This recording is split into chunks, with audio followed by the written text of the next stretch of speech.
after Iranian drone strikes hit key facilities. Further damage from attacks on March 18 was expected to cut LNG export capacity by 17% and take 3 to 5 years to repair, Qatar's Energy Minister Saad Al-Kabi said at the time. Major importers including China, South Korea, Italy and Belgium were among nations most likely to be affected, the Energy Minister said in March. Back in Nigeria, the Plateau State Police Command has condemned the attack on Kawal community in Mushere district of Bokos local government area, which claimed 20 lives. The command says additional tactical teams have been deployed to restore calm and track down those responsible. The attack occurred in the early hours of Sunday when armed men invaded the community. According to the police, officers from the Bokos Division, supported by the command's Violent Crime Response Unit and other security agencies, responded to the incident and engaged the attackers in a gun battle, forcing them to flee. Police confirmed that 18 persons died at the scene, while 3 others were taken to hospital. 2 of the injured victims later died, bringing the total death toll to 20. The Commissioner of Police in Plateau State, Basi Ewa, expressed condolences to the families of the victims and residents of Bokos, describing the attack as tragic. He assured that the command, in collaboration with other security agencies, is intensifying efforts to identify, arrest, and prosecute those behind the attack. Men and officers of the Nigerian Army have been encouraged to embrace the spirit of sportsmanship, unity, teamwork, professionalism, and excellence in the discharge of their duties to defend the territorial integrity of the Federal Republic of Nigeria. The Commander, Defense Headquarters Garrison, Major General Mike Alechenu, gave the charge at the closing ceremony of the Warrant Officers and Non-Commissioned Officers competition in Abuja. He said the competition was designed to strengthen leadership capacity and enhance tactical knowledge among personnel with a view to building a more effective armed forces capable of addressing the country's evolving security challenges. There's no gainsaying that the competition has achieved its goal by providing a unique platform for troops to test their tactical skill, improve leadership abilities, combat proficiency, and organizational abilities, which has encouraged teamwork under pressure, as well as promote warrior ethos.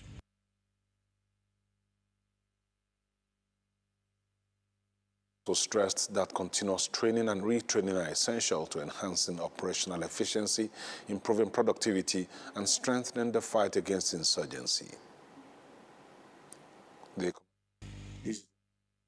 With the Chief of Army Staff's command philosophy, as well as Army Headquarters directives to instill the warrior ethos in our soldiers. I must say that the competition has witnessed remarkable display of professionalism, endurance, discipline, and leadership by all participants over the past few days. It has also reinforced the fact that combat readiness is not achieved by chance, but by constant training and organizing healthy competitions. The Commander, Army Headquarters Garrison, Major General Maxwell Dangana, alongside other dignitaries, urged the winners of the competition not to relent in their pursuit of excellence. They also encouraged their runners-up to take the outcome as a challenge and strive for improved performance in subsequent editions of the competition. That's the world news, but stay with us. We have more reports for you in Kakaaki Business. Welcome to Kakaaki Business. Infrastructure output in India rose by 0.5% from the previous year in May of 2026, slowing from the upwardly revised 1.8% in the earlier month, but still marking the 7th straight monthly increase. Output growth remains supported by electricity generation and building inputs through steel and cement. On the other hand, oil-derived commodities output declined as the surge in prices from the Iran war and sanctions from the U.S., which prevented the purchase of cheap Russian oil, dented refining activity. Refined product fell by 8.7%, the sharpest decline in over 1 year, Also, coal output fell by 9.3% from 8.8%. China's urban youth unemployment rate for those aged 16 to 24, excluding students, dropped to 15.6 in May 2026, the lowest in 11 months, from 16.3% in April. This is according to the National Bureau of Statistics. The fall reflects a continued improvement in the country's youth employment market amid efforts to stabilize jobs and support economic growth. Meanwhile, unemployment among 25 to 29-year-olds, also excluding students, fell from 7.4% in the previous month, though it remains above the long-term average, suggesting that early career workers continue to face a competitive labor market and slower transition into stable employment. For the 30 to 59 age group, the jobless rate ticked down to 4.1% from 4.2%. The broader jobless rate fell slightly to 5.1% from 5.2%. Turkey's Consumer Confidence Index rose to 87.9 in June 2026 from 85.8 in May, according to the latest Consumer Tendency Survey conducted jointly by the Turkish Statistical Institute and the Central Bank of the Republic of Turkey. This marked the highest reading since May 2023, driven by a stronger assessment of households' current financial situation, which increased to 72.3 from 69.2 in May. Alongside continued improvement in expectations for the general economic outlook, rising to 83.9 from 81.4. Household financial expectations for the next 12 months also improved to 89.5 from 87.9. While willingness to spend on durable goods increased to 105.9 from 104.5. Despite the monthly improvement, the index remained below the neutral 100 level, indicating that consumer sentiment in Turkey is still broadly pessimistic. The headline inflation rate in Canada rose to 3.2% in May of 2026 from 2.8% in the previous month, ahead of market expectation of 3% and the 2.8% rate from the previous month to mark the fastest inflation rate since December 2023. The increase was likely due to a surge in gasoline inflation as the war in the Middle East suspended energy export from the key region, lifting broader energy costs in Canada by 9%. Meanwhile, food inflation picked up to 3.8% from 3.5% amid a 5.3% jump for fresh fruits and 9% increase for vegetables, aligned with higher prices for fertilizer. Still, underlying inflation rate tracked by the BOC remained steady, with the trimmed mean core rate at 2% and median core rate at 2.1%. Inflation edged lower for shelter and health personnel care, and prices dropped for household operations. The Canadian CPI rose 1% from the previous month. The Ministry of Industry, Trade and Investment is stepping up efforts to bridge implementation gaps across its agencies and departments to enhance the delivery of Nigeria's industrial and trade priorities. At a review meeting with ministries, departments and agencies under the ministry, officials said the meeting is focused on strengthening coordination, aligning programs with national priorities and accelerating the implementation of key industrial policies. Nigeria's industrial sector, which remains central to economic diversification and export expansion, is witnessing renewed policy coordination as the federal government steps up efforts to fast-track industrialization and strengthen overall trade performance. The Minister of Industry, Trade and Investment, Jumoke Oduwole, says the ministry is intensifying efforts to close existing implementation gaps across MDAs to ensure that all ongoing programs are fully aligned with national development priorities. Investors, exporters, and businesses should not have to navigate disconnected institutions or conflicting processes. They should encounter a government and a ministry in particular that is coordinated, responsive, and focused on resolving their problems. Every department and agency should leave this retreat with a clear understanding of its contribution to the ministry's overall objectives. Where responsibilities overlap, we must clarify them.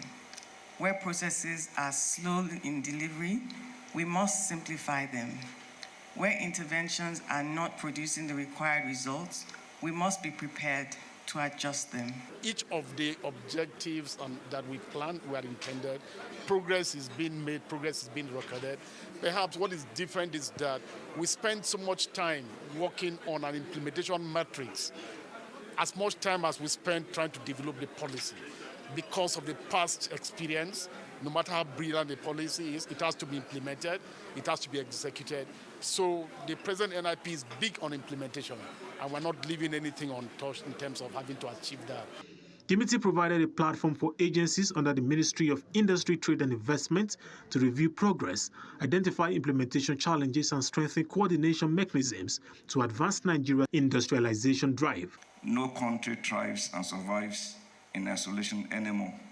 In view of all this, there is an urgent need to build a stronger base for an accelerated, inclusive and sustainable industrialization of Nigeria. This requires building a strong partnership and creating a jigsaw fitting of key partners across public, private, and international organizations.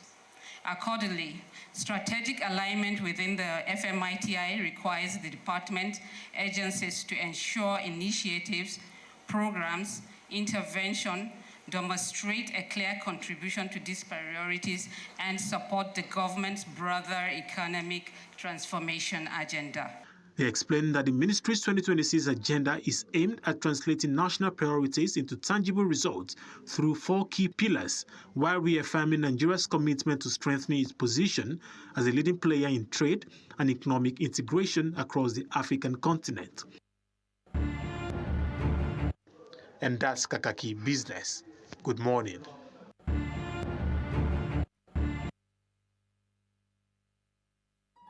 The stories now break online. Don't miss anything from our real-time updates and exclusive content. Follow and participate in discussions on live TV studio programs to shape the narratives. Subscribe, engage, and share from AIT.live at AIT_online on X, AIT Online on Facebook, Official AIT Live on Instagram, TikTok, and Threads on YouTube. Stay connected with AIT. On air, online, on live.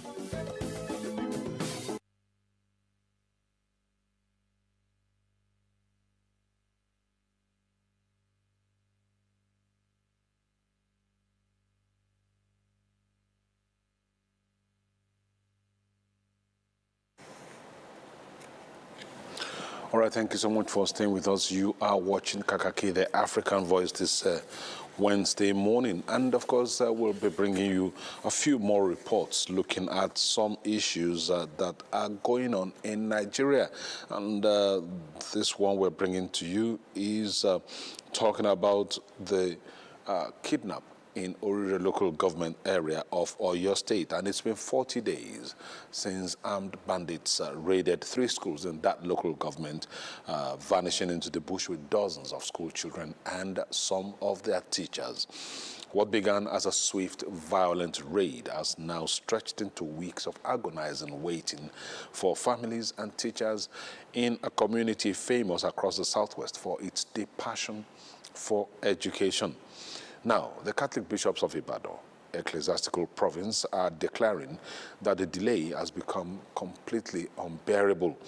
Led by Archbishop Leke Abegunrin and representing the dioceses of Ondo, Ilorin, and Osogbo, as well as Oyo and Ekiti, the bishops are demanding that governments at all levels act immediately before Orire becomes another Chibok. Let's look at this report.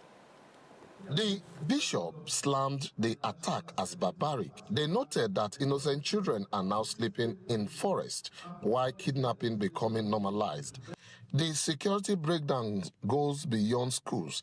In the last 6 months alone, at least 11 traditional rulers have been killed or abducted, forcing many monarchs to flee their throne.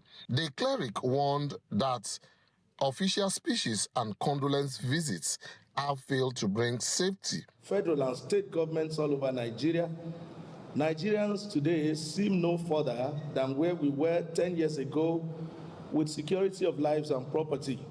They also say that Nigeria has slid backward a decade, leaving schools, police stations, and military bases under constant attack.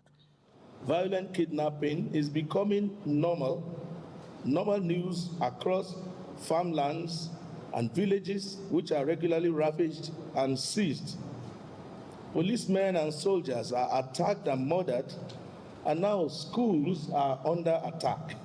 To fix the crisis, the bishops are pushing for structural changes.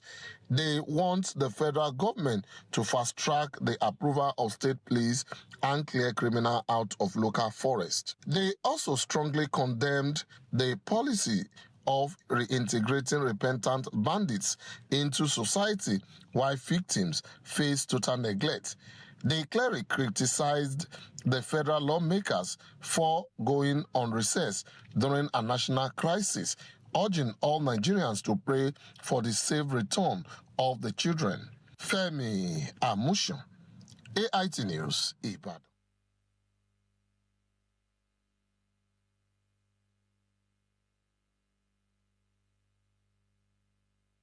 At 41 days, now 42 days, after the kidnap of those children and their teachers in Oriri local government, they are not back yet.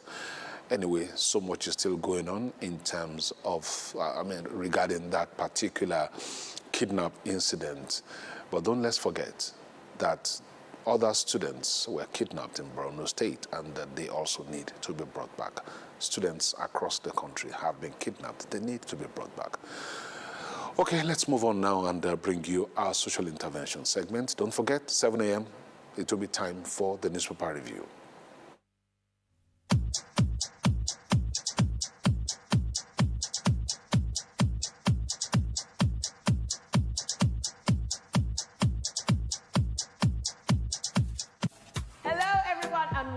To Get Fit in 60 Seconds with Jolly Phillips. Now everyone has 60 seconds in every day to spare. So if you're ready, let's go!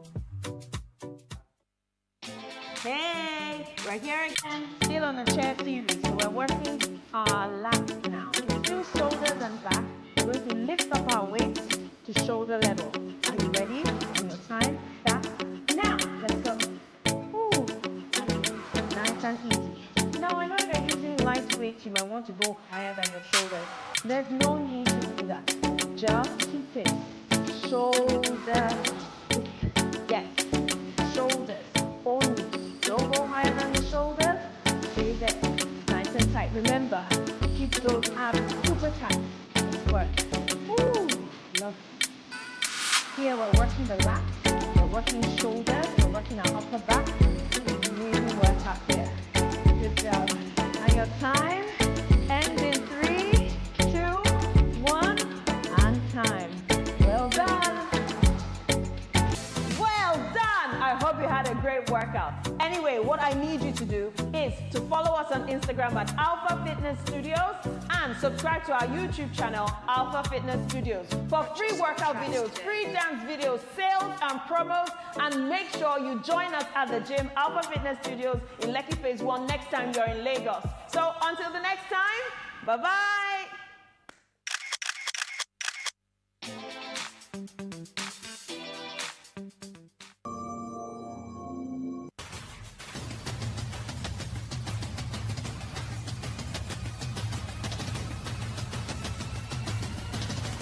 Principles of self-advancement. So the interesting thing is this: the way the world system is structured in a way that nobody's going to help you. Some people say, oh, I want to change the world. Give me a place to stand. Let me change the world.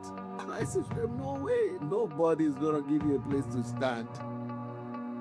The principle of life is the fact that as an individual, it's your priority and responsibility to start, first of all, engage in self-discovery.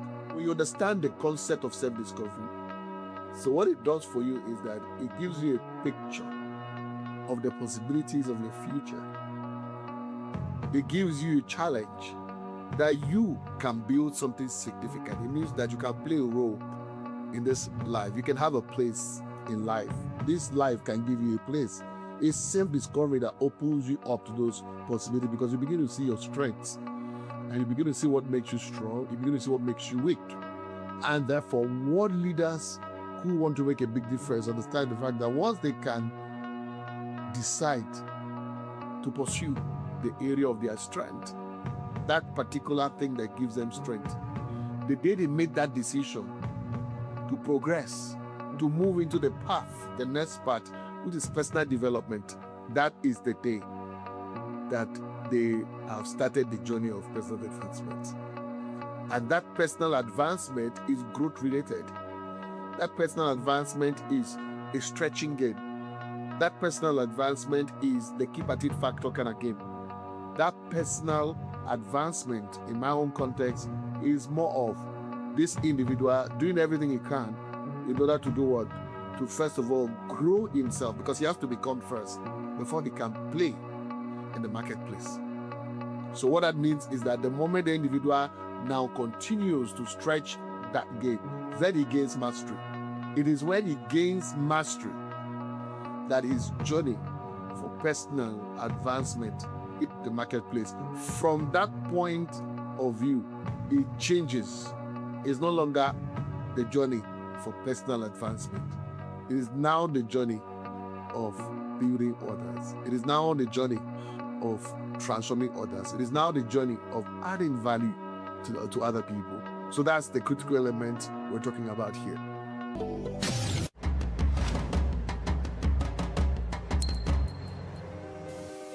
Have you ever wondered why your spouse humiliates you in public but adores you in private? Now, each of us has been in the uncomfortable situation of having to hang out with another couple that sees no wrong in belittling or nagging one another in public. Perhaps the wife makes a comment about what the husband must do or what he should be wearing. The husband may tell the wife something that she cannot do or correct her in front of someone else. Or you may be married to one of the many people in this world who don't understand the shame and humiliation that occurs when another adult, especially a spouse, calls them out in front of others and corrects them. It is an embarrassing and frustrating thing to watch or be victim to. So why do spouses do this? Correcting your spouse in public is very, very wrong. A marriage is supposed to be about two people who love and respect one another equally. If one spouse feels that they have the right to humiliate or embarrass the spouse in public or in private, what exactly does this say about the marriage itself? Some things should be kept private, and the hope is that by the time people are matured enough to be married, they should understand both proper etiquette and the rules of engagement, which clearly dictates that some things should remain private. So if your spouse shames, disgraces, fronts, or corrects you in public, the first step is to confront your spouse, but in private, of course, and that you are well armed with specifics so that you can explain to him or her exactly what you mean. Then it may be a good idea to come up with a signal between the two of you should this happen again. You can communicate your discontent without retaliating. Couples who are having marital troubles also will correct each other in public as a means to have things arbitrated, of course. The hope is that people around will see things their way, but most often it causes others to form terrible impressions about both of you, but most especially the spouse who keeps disgracing the other in public. So stop criticizing your spouse to others. Stop sharing the details of your love life. Stop treating your spouse like a child. The bottom line is that no spouse is above the other, and it is an adult-to-adult relationship and should always be respected as that. Do not forget, children learn what you do and what they see, so stop it. Honestly, that's my 2 kobo.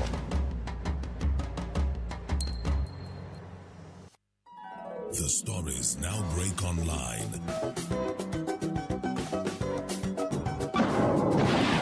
Don't miss anything from our real-time updates and exclusive content. Follow and participate in discussions on live TV studio programs to shape the narratives. Subscribe, engage, and share from AIT.live at AIT_online on X, AIT Online on Facebook, Official AIT Live on Instagram, TikTok, and Threads on YouTube.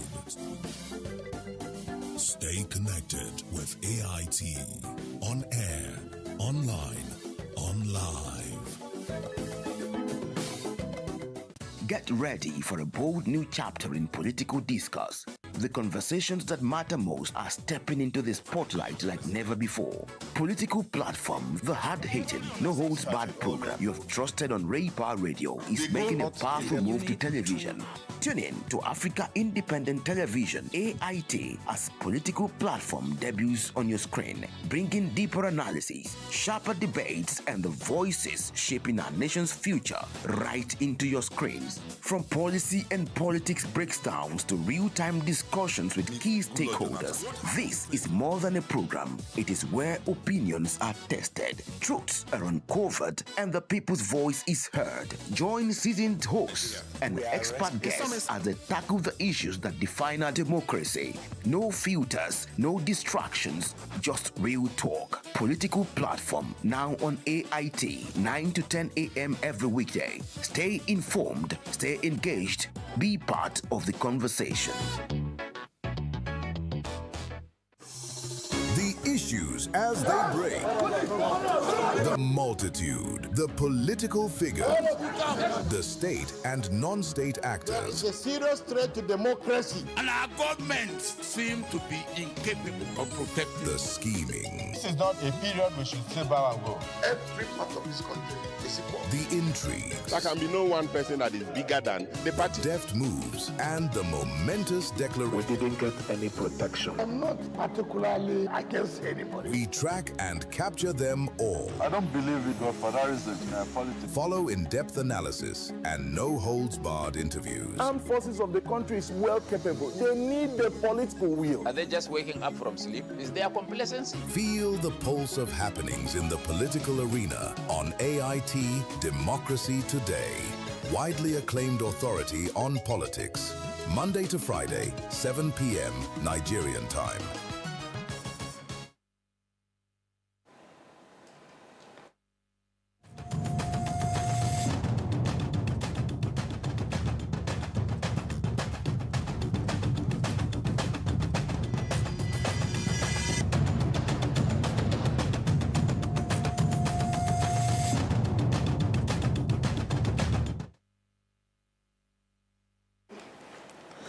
All right, thank you so much for staying with us. You are watching Kakaaki, the African Voice, and it is 7 a.m., that time of day when we take a look at the top stories on the front pages of the national newspapers. Of course, this morning, it's Tuesday. You know who to expect as my reviewers, the usual suspects. They're here this morning. When are we going to be convicted? We are still thinking about when we will try you. You still remain suspects for now. Abdulmajid Dahiru is joined by Dr. Austin Maho this morning, and they are with me, as usual, on Tuesday mornings. Thank you, gentlemen, for coming on the show. Now, let's take a look at what the papers have for us this morning, and we'll begin with the Daily Sun. The Daily Sun is the paper we're starting with this morning, and what does it have for us on its front page? The Daily Sun leads with the story, Presidency, Obi, Bika, over call for Tinubu's resignation. And the writers say, emulate British PM, Starmer, Obi tasks President. Presidency dismisses call, says it's infantile. Now let's also look at another story on that page. Troops foil terrorist attack, rescue abductees in Sokoto, Katsina. You'll find details of that on page 4. Of the paper. Also on that front page, Oriri abduction. Police DIG, Fire Day promises rescue of abducted school children soon. And bishops express worry over victims' condition. That one is on page 5 of the paper. Now let's go to this Nigeria. And its own front page has as lead, Tinubu won't quit, presidency fires back at Obi. The writer there says, ex-Anambra governor, FG trade words over governance issues. The Authority newspaper also leads with that story, Obi's call for Tinubu's resignation, childish, hollow presidency. You'll find that story, the details flowing from that front page straight onto page 2 of the paper. The Daily Monitor goes in the same direction. Presidency, Obi clash over call for Tinubu's resignation. And the writers say, Ex-Anambra governor cites worsening economic hardship, insecurity, declining living conditions across Nigeria as reasons for his call. Your call is misplaced based on selective interpretation of developments in Nigeria since 2023. Presidency replies. Now let's go to the Standard Times, and its own headline is also about the same issue, but in a different way. Insecurity, hardship. Obi calls for Tinubu's resignation. Presidency fires back.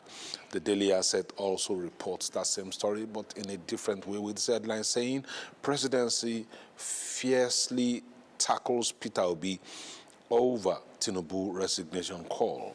Obi cites insecurity, hardship, economic pain. Tinubu remains popular, focused on reforms, says Bayo Ononuga. And let's look at what the Vanguard has for us this morning. The Vanguard newspaper leads with a story, insecurity. 22 dead, many injured in Plateau attack. Protests rock Ibadan. And there are a number of riders to that story, health workers, security personnel among those killed. Panic in Owo as gunmen abduct mother, 2 kids, attack pastor's home in twin raids. Okay, so let's move away from the Vanguard newspaper and go to the next paper we have for us this morning, and that's, of course, talking about the pilot, the Nigerian pilot. Its own headline is in its trademark red. Outrage as gunmen kill 22 people in fresh attack in Plateau community. Health workers, patients, security personnel among victims. That's the top story on the front page of the Nigerian pilot. Al Jazeera Nigeria reports a different story. Panic as explosion rocks Lagos market. Police urge calm after suspected IED exploded under parked car. That's the top story on the front page of Al Jazeera Nigeria. Let's now look at the New Telegraph. Insecurity, negotiation corridor with terrorists has closed. Gumi.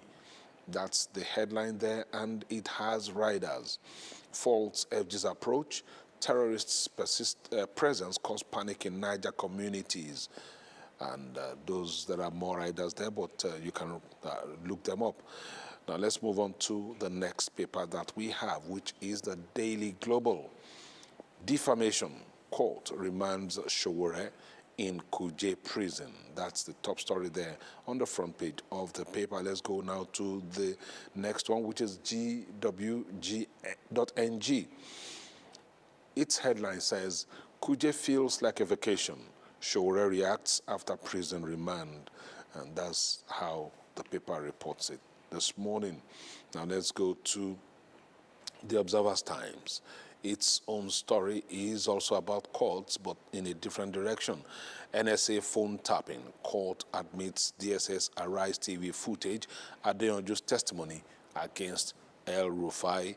And the writers say trial is adjourned to June 23 as court remands Sowore in Kuje prison. The next paper we have is the Blueprint newspaper, which leads with the story. El Rufai admitted wiretapping NSA's phone on TV interview.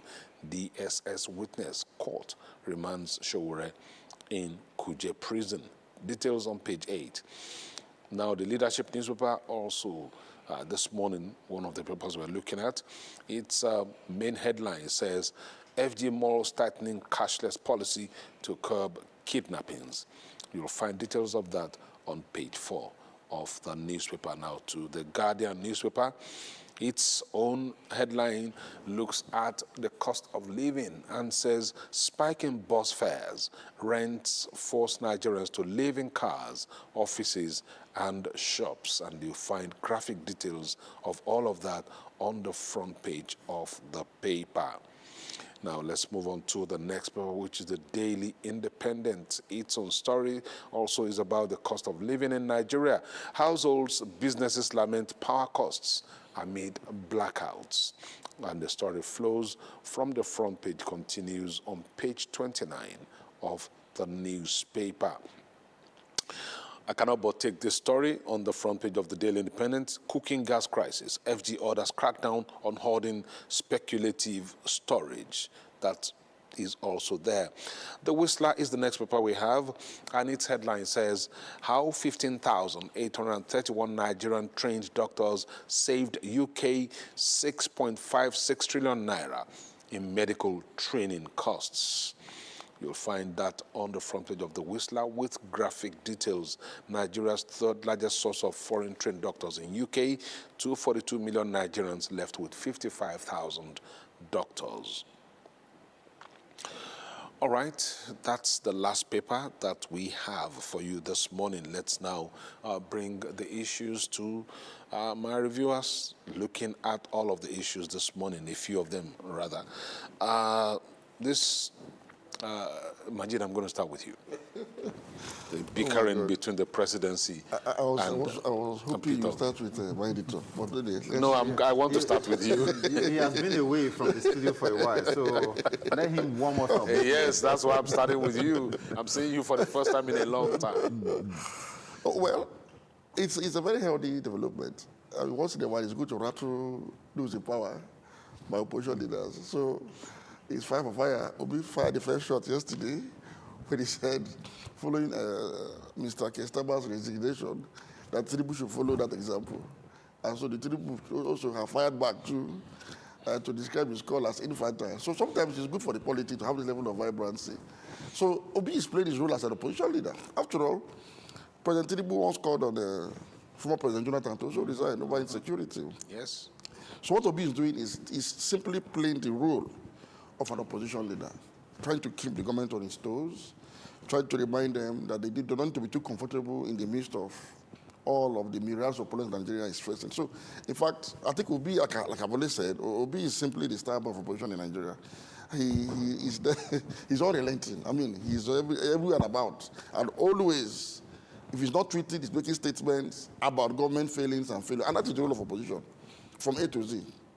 So it's a very healthy thing for our politics. Because whether I like it or not, such calls from the opposition once in a while like this kind of rattles the government and puts them on their toes. And hopefully, they will adjust to beginning to do some things better than they are doing it now. So it's a very, very healthy and interesting development. And since yesterday, between yesterday and today, the politics has been very vibrant. So we want to see more of this anyway, going forward. Do you subscribe to that? Of course. What's the role of the opposition? The role of the opposition is to hold government accountable to the people, to suggest alternatives, to what government ought to do that they are doing that the opposition feel is not right.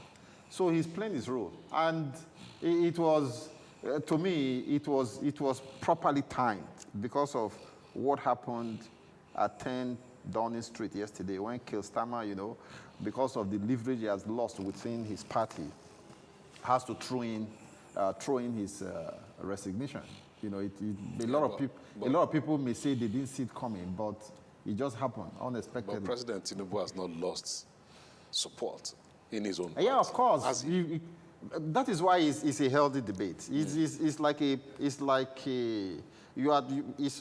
leader saying, okay, why don't you take this example from what is happening in the UK? When leadership feels that they fail the people, the next thing to do is to, say, I'm not fit and proper for this office. Let me hand over to another person. I think that's what played out. You relate it to the Nigerian situation. Obi has given reasons why he's calling for the resignation. It's neither here or there. A lot of people have equally said, look, the government of the day is not doing well in terms of cost of living crisis, insecurity, and a whole lot of other reasons that can be pulled out to say, look, the government of the day is not doing well. So let's hear from the other side. And the government in power, if you look at Bayo Nanuga's statement, he made reference to the off-cycle election, especially what happened in Ekiti, to say, look, if we are to take what happened in Ekiti into consideration, it's like a referendum on the government of the day that they are doing well.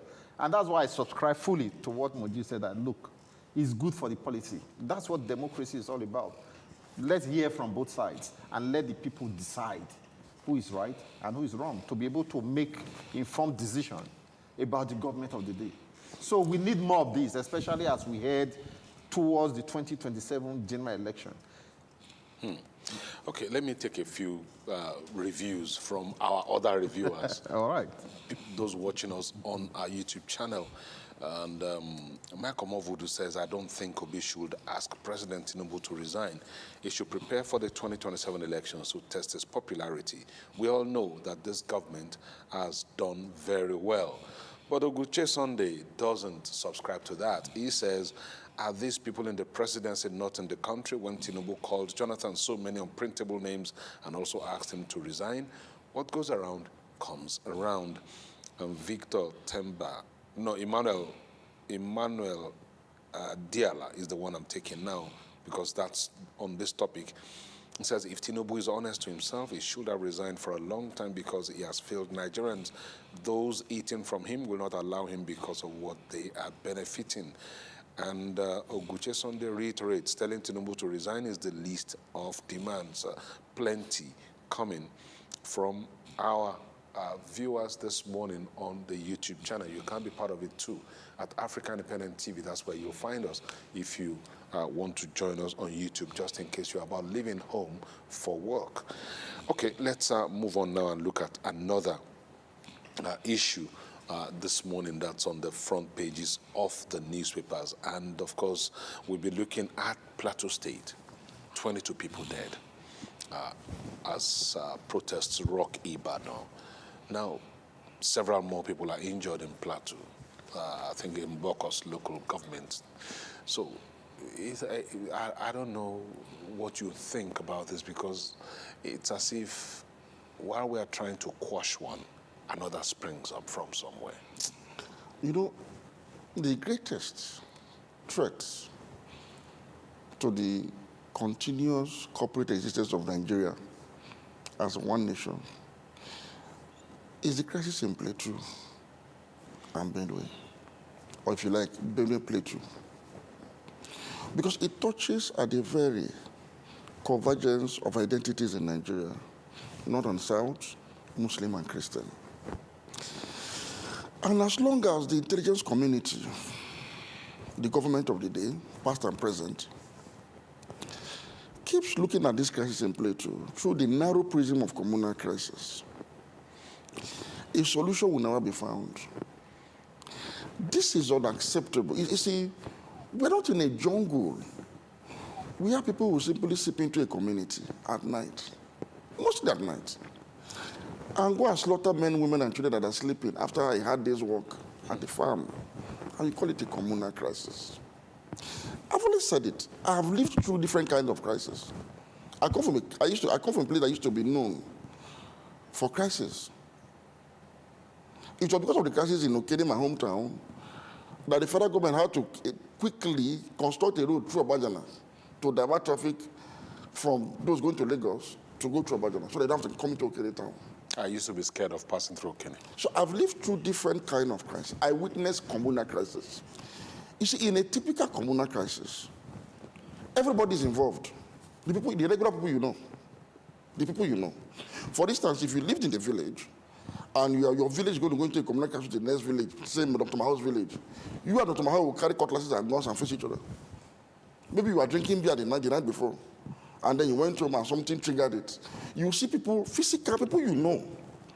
It happened in the same Jos. You see, in Jos, during the Jos North crisis, under Jonah, between the Hausa Fulani community and the Biron people, it was a communal crisis. It was political. It had the issue of indigenous land dichotomy at the root of it. So you saw regular people, not people you know, that are fighting to protect the dignity of their identity coming out to clash. Even that is not supposed to be allowed under a government of law and order. What I'm saying is, the difference between this and what happens in Barikin Ladi and other places is that this is terrorism, why this is communal crisis. So in the communal crisis situation, casualty figures are usually kind of lower, because it's a two-fighting situation. It's like a balance of force. And people are fighting with their full chest. I remember during the peak of the crisis, people used to come on TV, both parties, to come and argue why they are fighting. Because the Hausa man in Plateau will tell you, I'm an indigene as well as a Biron man. The Biron man will say, no, he's not an indigene. So people come out to defend their dignity. But this one, somebody's just sleeping in his hut, in his farmstead, in his village, and a group of terrorists will move in and massacre people in their sleep. And the government keeps designating it as either former Hadas crisis or communal crisis. And I have argued, both on screen here, one-on-one with people with whom to be concerned, to say, this is not a communal crisis. And this is the biggest failure of the state. The biggest failure of the state in terms of insecurity is in Plateau. It's not banditry. It's not Boko Haram. No. Boko Haram is defined. They are waging a war against the state to erase a constitutional, democratic, secular Nigeria and erect and displace an Islamic state. It's clear. Bandits are after money. Money. It's a cultural problem that has money, a lot of money at the root. So you know how to tackle it. But this is terrorism. When you go in the dead of the night and kill unarmed, defenseless people, those who had nothing to do with whatever loss you have incurred, it is terrorism. And let me end on this. I heard the argument that before you see such killings in Plateau, probably a herdsman cattle was either rustled, or a herdsman or a cattle breeder was killed. And I say, look, if a cattle breeder is killed in Plateau, the state should go after the killers of the cattle breeder and bring such people to justice, where they can't even prevent it. So the cattle breeder, any Nigerian at all, deserves equal protection of the law and protection from the state. However, if the state fails to prevent the killing of a cattle breeder or the rustling of his cattle, the state must not sleep on its duty to prevent this senseless, reckless, misdirected, reprisal attack on people who had nothing to do with the killings on this other side. Because I keep telling people, anybody can rustle cattle and kill a herdsman will not be lying down in his hut waiting for you to come and exact revenge on him or her. It's not possible.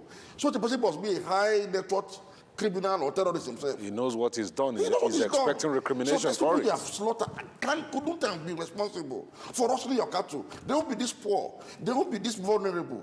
So when you keep categorizing this as a communal crisis, thousands and millions of Nigerians are dying. And you can't blame people, particularly the Christian community in this part of the country, when they claim that it's a genocide. How do you blame them? Because they'll tell you that the identity of their killers are Muslim and Fulani militiamen. Why they are Christian? How do you now come out tomorrow with good conscience to blame these people if they cry out of Christian genocide? Now this is happening and nobody's condemning it. Those that will come out tomorrow and shut down the voices of those that are crying for help, they're not condemning this killing. They are not saying anything. After all, they're not even condemning killings in their own community. Is it in a foreign land that they are going to comment? But they're not making any statement now. When it becomes too much and these people start demonstrating and calling out and crying for help, you begin to have all sorts of arguments that will now belly this situation. We've been on this matter for how many years now? So I don't need to tell this government to change tactics. You must protect the people against anybody that is clean. And you must give equal protection to farmers, to herders, to cattle breeders, as long as they are all living peacefully together. The next thing you will see now is the army will call a meeting of people, old men and old women from the Fulani community and from the other community.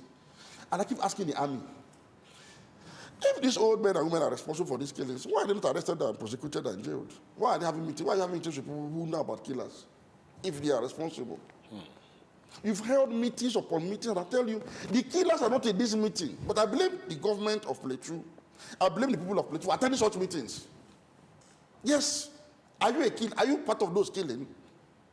No, I'm honest. The next time they met at the airport, and I'm asking, all of you that are gathered here, do you know those killing Fulani people? Do you know those killing Biron farmers and other people, other native farmers? Do you know them? Are you part of them? So what meetings are you holding? Do I run about guns for them? So what meetings are you holding to resolve killers that don't answer, that are not answerable to you, they're not on your payroll, they're not on your phone? What meetings are you holding? Very logical question. Critical questions too. Yes. Why hold meetings with a group of people that you cannot define that these are really the culprit in these These are not the warring parties. And apart from that, how do you even solve a problem that has not been properly defined? How do you solve a problem that is not properly defined? When government itself is defining the problem as farmer-herder clashes. And what is the purpose of defining it in that nature? Is it because you want to water it down? You don't want to ascribe it or call it the name it deserves? You don't want to see the problem for what it is, but rather you use, soft innuendos, soft words in order to play down the crisis. That is what I see. When you now say, oh, it's just farmer-herder crisis, the farmers should learn to live peacefully with herders. The herders should learn to live peacefully with the farmers. And every day will come here and people are being slaughtered. 22. When you put a number to it, imagine, at times, just imagine that 22 bodies are laying down dead, slaughtered in their sleep. And like Moji said, look, these people that have been killed are innocent. Somebody commits a crime, then somebody from nowhere come and attack a community, assert vengeance on innocent people. And this is a circle that has been going on over and over and over again. And government is using the same template to address the problem, declassifying it as farmer-herder clashes, not just in this administration, but even in previous administration. So how do we hope to be able to deal with this problem when we are not putting on our thinking caps to look at the problem for what it is and profile solutions to dealing with it? Is it that we're not putting on our thinking caps, or we're ignoring the cap completely? I think that's what it's more like ignoring the cap completely. Because see, every nation in the world is built on law and order. Nigeria is a constitutional democracy. I see myself as a citizen of the Federal Republic of Nigeria, and what binds us together, every citizen of this country, is the Constitution of the Federal Republic of Nigeria. But by the time people begin to ignore that Constitution, take matters into their hands, and engage in extrajudicial killings, and government is not able to rise up to the occasion, that is when people begin to talk about Nigeria being on the precipice and heading towards a failed nation. By the time people violate your constitution, your laws, and there are no consequences, what have you done? You have only succeeded in encouraging other people to believe that crime pays, that they can do anything, sniff out the law, the life of other citizens, and get away with it.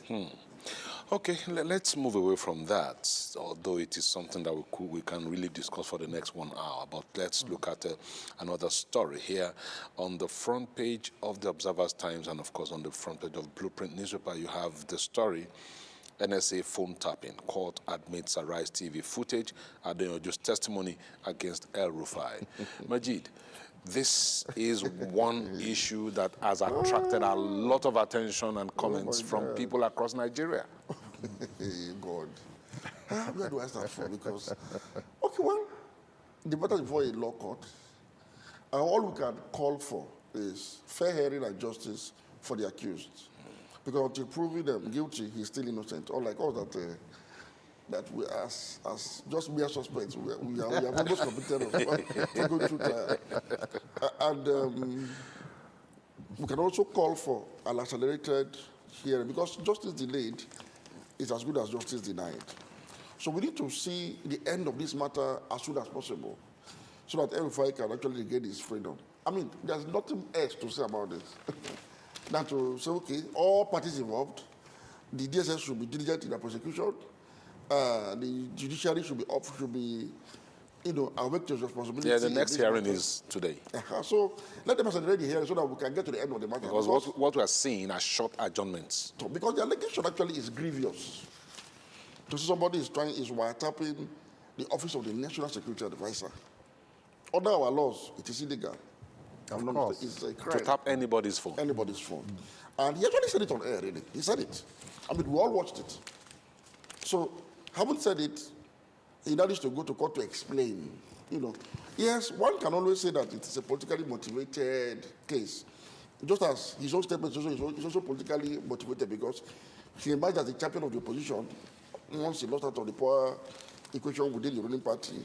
And I'm sure those that are on this side know the potency of an El-Rufai in the opposition. So they're trying to cage him. Yes, but he has given them a bullet, which really they are firing at him now. Because that statement was indeed very reckless. It was indeed very thoughtless. To come on the air, I mean, you didn't have to go to that extent. Look, I keep telling the opposition leaders, there are too many things to talk about that will help your cause as opposition than what El-Rufai was saying. This man that is president today, President Ahmed Bola Tinubu, fulfilled 2 of his campaign promises. 2 of them. I will remove subsidy from Plateau. He said it before the election.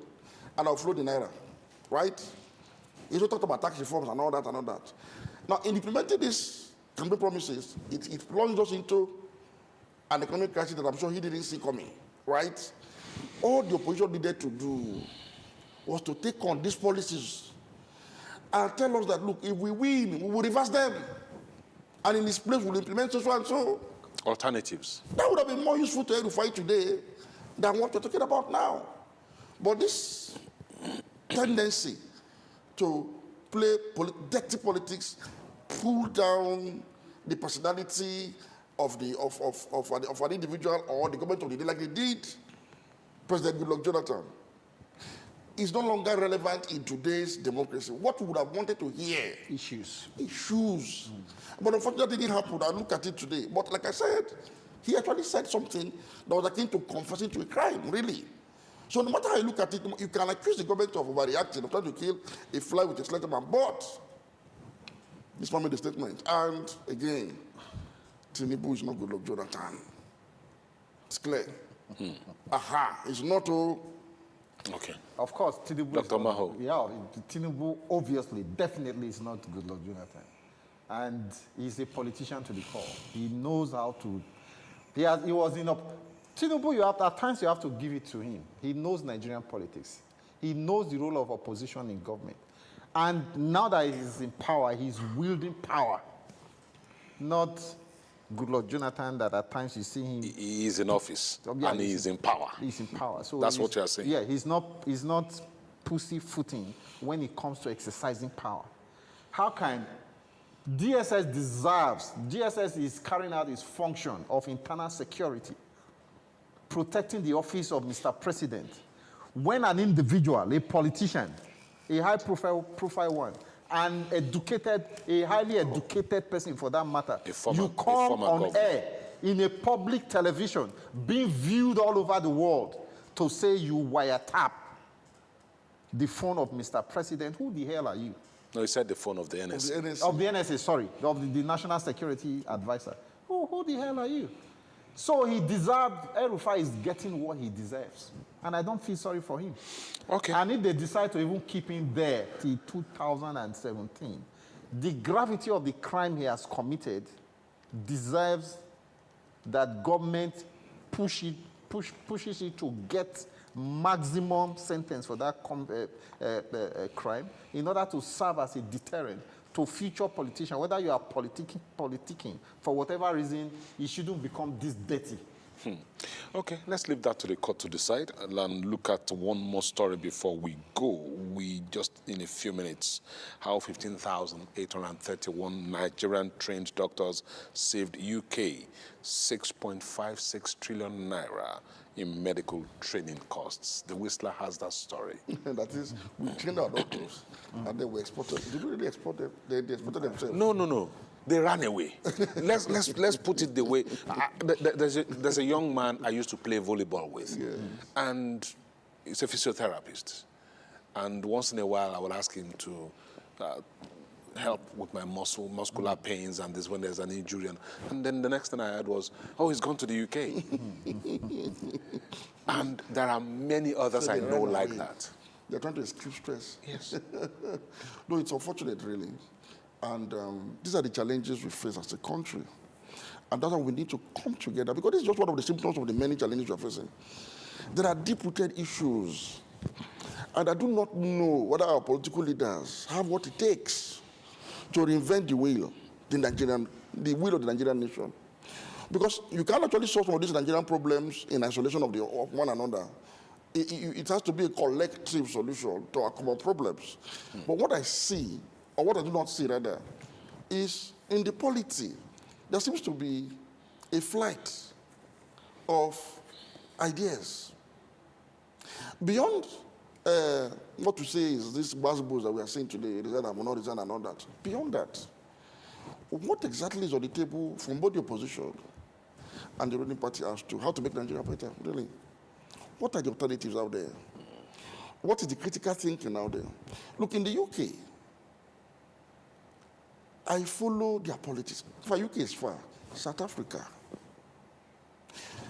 I follow the politics of South Africa because it's an African country. It's the same flight time. It's an African country. I listen to Malema of the EFF. I listen to the leaders of the DA. I listen to the leaders of the ANC. Even in Koto Swiss Party, I listen to their leaders. In fact, those that actually protested on the streets of South Africa, that are able to live, I have taken my time to listen to them. Do you know they were able to articulate their xenophobia very, very well? In a manner that if you are not very balanced upstairs, you can be convinced and be swayed to their cause. So you see them talking about naked. They are very articulate in what they are trying to achieve. They're deliberate. They speak well. They speak to the issues very well. Now, in Nigeria, listen to another Nigerian politician speak. You know that there is no hope for Nigeria as a democracy. Why am I saying this? Democracy is the best form of government anywhere. The richest countries in the world, the most secure countries in the world, the countries with the highest standard of living in the world are actually democratic states. Norway, Luxembourg, Sweden, Switzerland, name them. So it's the best form of government. However, what we're practicing in Nigeria is not actually democracy in the true sense of the word. So we need to have a fundamental rethinking of everything we do in this country so as to prevent this kind of folly where you spend money training doctors, but because you can't provide for them, you can't pay them decent wages. So the UK sits and simply just harvest for where they did not sow. And you can't blame them. Nobody brought sheep here and kidnapped them and put inside the ship like I was done in slave trade. 400 days. No. In fact, they're the ones that they're just struggling and paying all the fees necessary to escape what they think is hell to paradise. So we need to fix our country to minimize this tendency, because the rate at which it is going, the time will come, we will have very acute shortage of medical practitioners in this country. Very acute. Because you know why? Not many people are willing any longer to go and spend 6 years in medical school in Nigeria and come out and be paid peanuts. Not many. Dr. Mao, the last thing he said now caught my attention. And I do know that even those in medical school in Nigeria right now, most of them are thinking about leaving soon after they're done.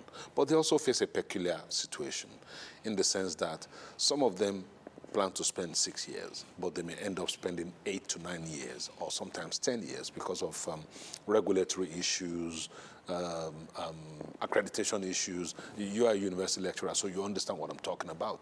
Now, after going through all of that and then graduating, you come into the job market and then you find yourself in a hospital that is overcrowded, no that equipment has to work, very little pay, equipment, motivation, that has no that, electricity, plus the fact that your take-home pay doesn't take you beyond the bus stop. And then somebody wants you to stay back and work in Nigeria. It's a difficult decision you have to make. Because to become a medical doctor, we know the rigors of the training you have to go through before you finally qualify to become a medical practitioner, whether in Nigeria or anywhere in the world, because you are dealing with life. But let's focus on the story. Beyond what you said, the import of the story is that, look, Nigeria, which has always been the argument in government circles, that as a country, what does it cost you to go through medical school in Nigeria comparatively to what it will cost you to go through medical school in the United Kingdom? Okay? If you look at the cost, there's no basis for comparison. At all. Because to train a medical doctor in the United Kingdom costs a whole lot of money, running into hundreds of pounds. Whereas in Nigeria, the Nigerian government will always argue that medical training in Nigeria is highly subsidized.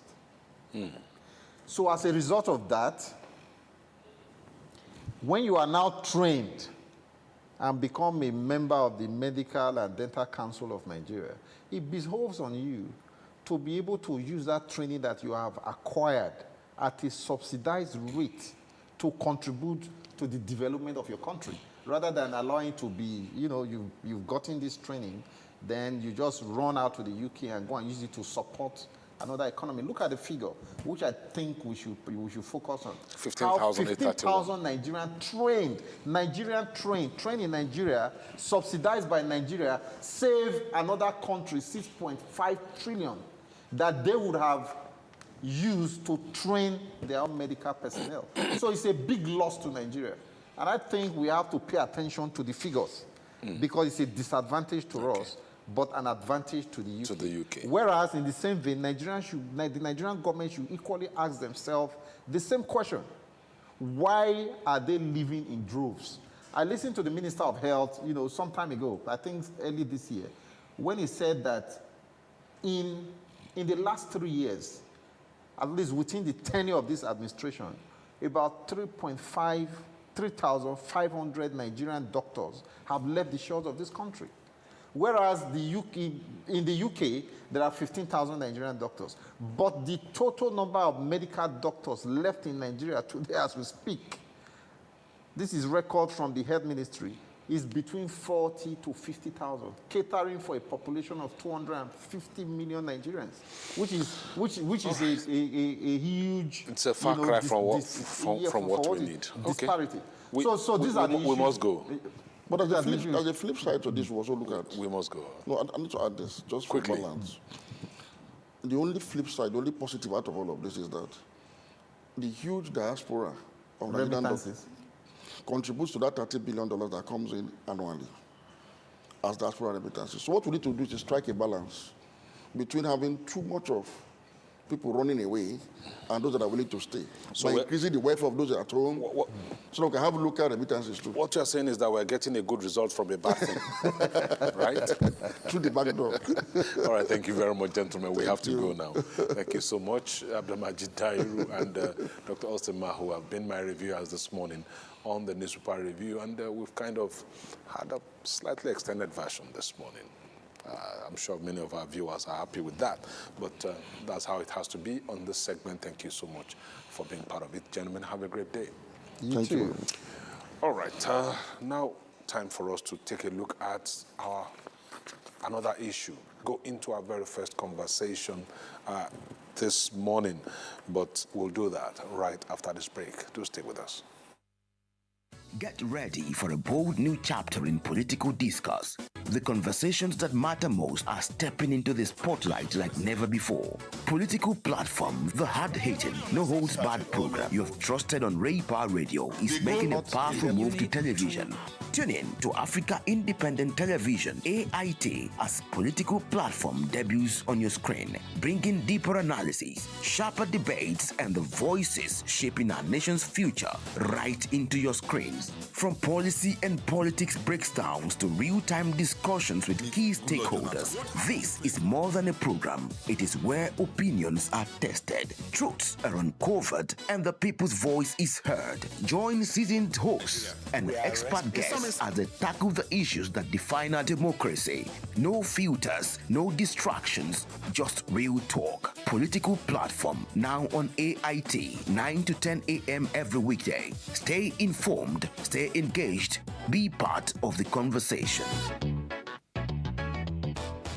The issues as they break, the multitude, the political figures, the state and non-state actors. It's a serious threat to democracy, and our governments seem to be incapable of protecting the scheming. This is not a period we should slip out and go. Every part of this country is equal. The intrigues. There can be no one person that is bigger than the party. Deft moves and the momentous declaration. We didn't get any protection. I'm not particularly against anybody. We track and capture them all. I don't believe it was for that reason in politics. Follow in-depth analysis and no-holds-barred interviews. Armed forces of the country is well capable. They need the political will. Are they just waking up from sleep? Is there complacency? Feel the pulse of happenings in the political arena on AIT Democracy Today.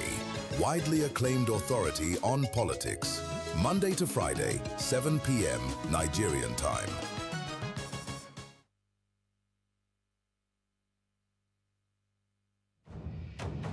In the hallowed chambers where laws are forged and a nation's destiny is decided. This is your parliamentary program, Inside the Parliament on AIT. Voices rise, opinions clash, debates ignite. We cannot be apologetic in the discharge of our constitutional duties as lawmakers of the Federal Republic of Nigeria. The burden of proving that the elections have been conducted peacefully and in accordance with law must shift to INEC. From the Senate to the House of Representatives, this is where policies are tested, laws are crafted, and authority is held to account. We spoke to some lawmakers on their opinions of the document presented by the president. Every motion, every argument carries the hopes of millions. We need more hospitals, more health clinics in communities so that they can effectively take care of the primary health need of our people. The questions are tough. The exchanges are intense. Mr. President, you can have your way, but I will have my say. You can use the gavel, and I will use my voice. And those who want the proviso are 55 in number. And so the proviso says. But who truly stands for the people? Who is driving the change that defines our tomorrow? Let us tell ourselves the truth.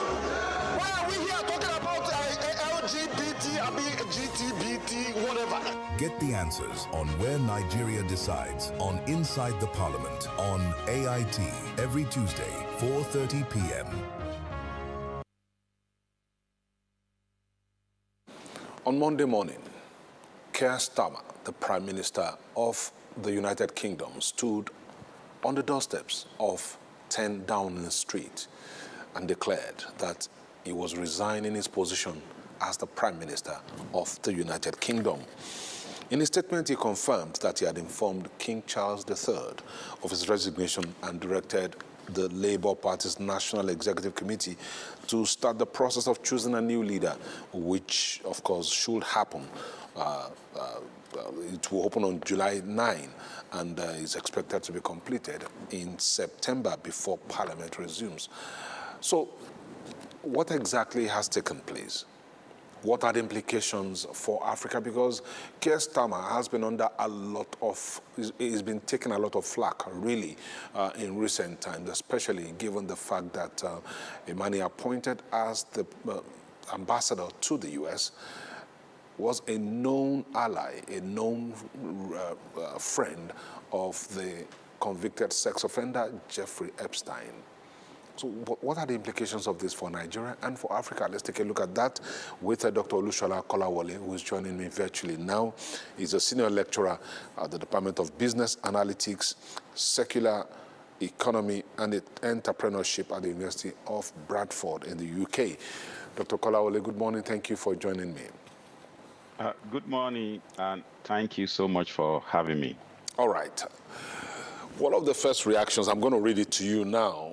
Kemi Badenoch, leader of the UK Conservative Party, has branded Keir Starmer as a terrible prime minister following his resignation as Labour leader and prime minister. And she accused him of raising national insurance contributions, introducing what she referred to as the family farm tax, and abandoning meaningful welfare reforms, a host of other things that Kemi Badenoch talked about.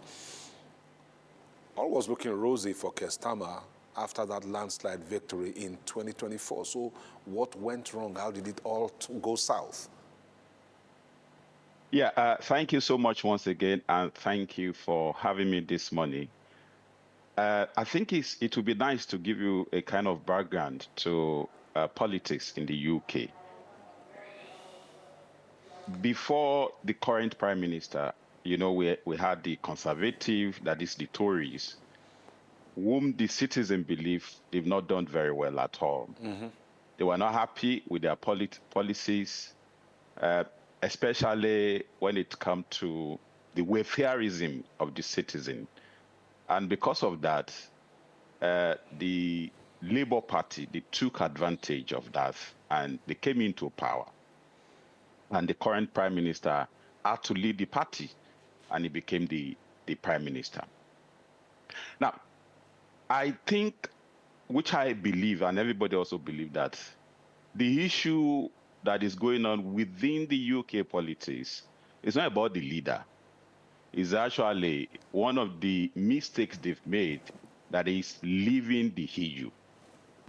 So leaving the EU has been the major issue with the UK. And I'm sure that even if the current Prime Minister leaves the office in September, whosoever that is going to take over, whether Andy or whosoever, they're still going to face similar issue. So he's been there. And when the current Prime Minister came on board, he promised them a lot of things, He promised them regarding welfareism. And I think one of the issues that they were not happy with, especially the UK citizen, is because of the immigration. If you could remember, immediately after the COVID-19, Boris Johnson and other prime minister, they opened the immigration. And they were thinking that when Labour came into power, they're going to reduce that. But rather than for them to reduce it, they open it more. So there is a lot of people in the country, Nigeria and other African countries, India. I think India is the highest when it's come to the UK. Then I think followed by Nigerians. We have about 300,000 people, citizens who are from Nigeria in the UK. So these are some of the background issues that the Prime Minister has been having. The one that you mentioned now from Kemin was also part of it. The issue of welfare was also part of it. If you know, UK is a welfareism state. That is, they give their citizens a lot of opportunity when it comes to welfare. So all this has been the beginning of issue with the current Prime Minister. But we're really surprised.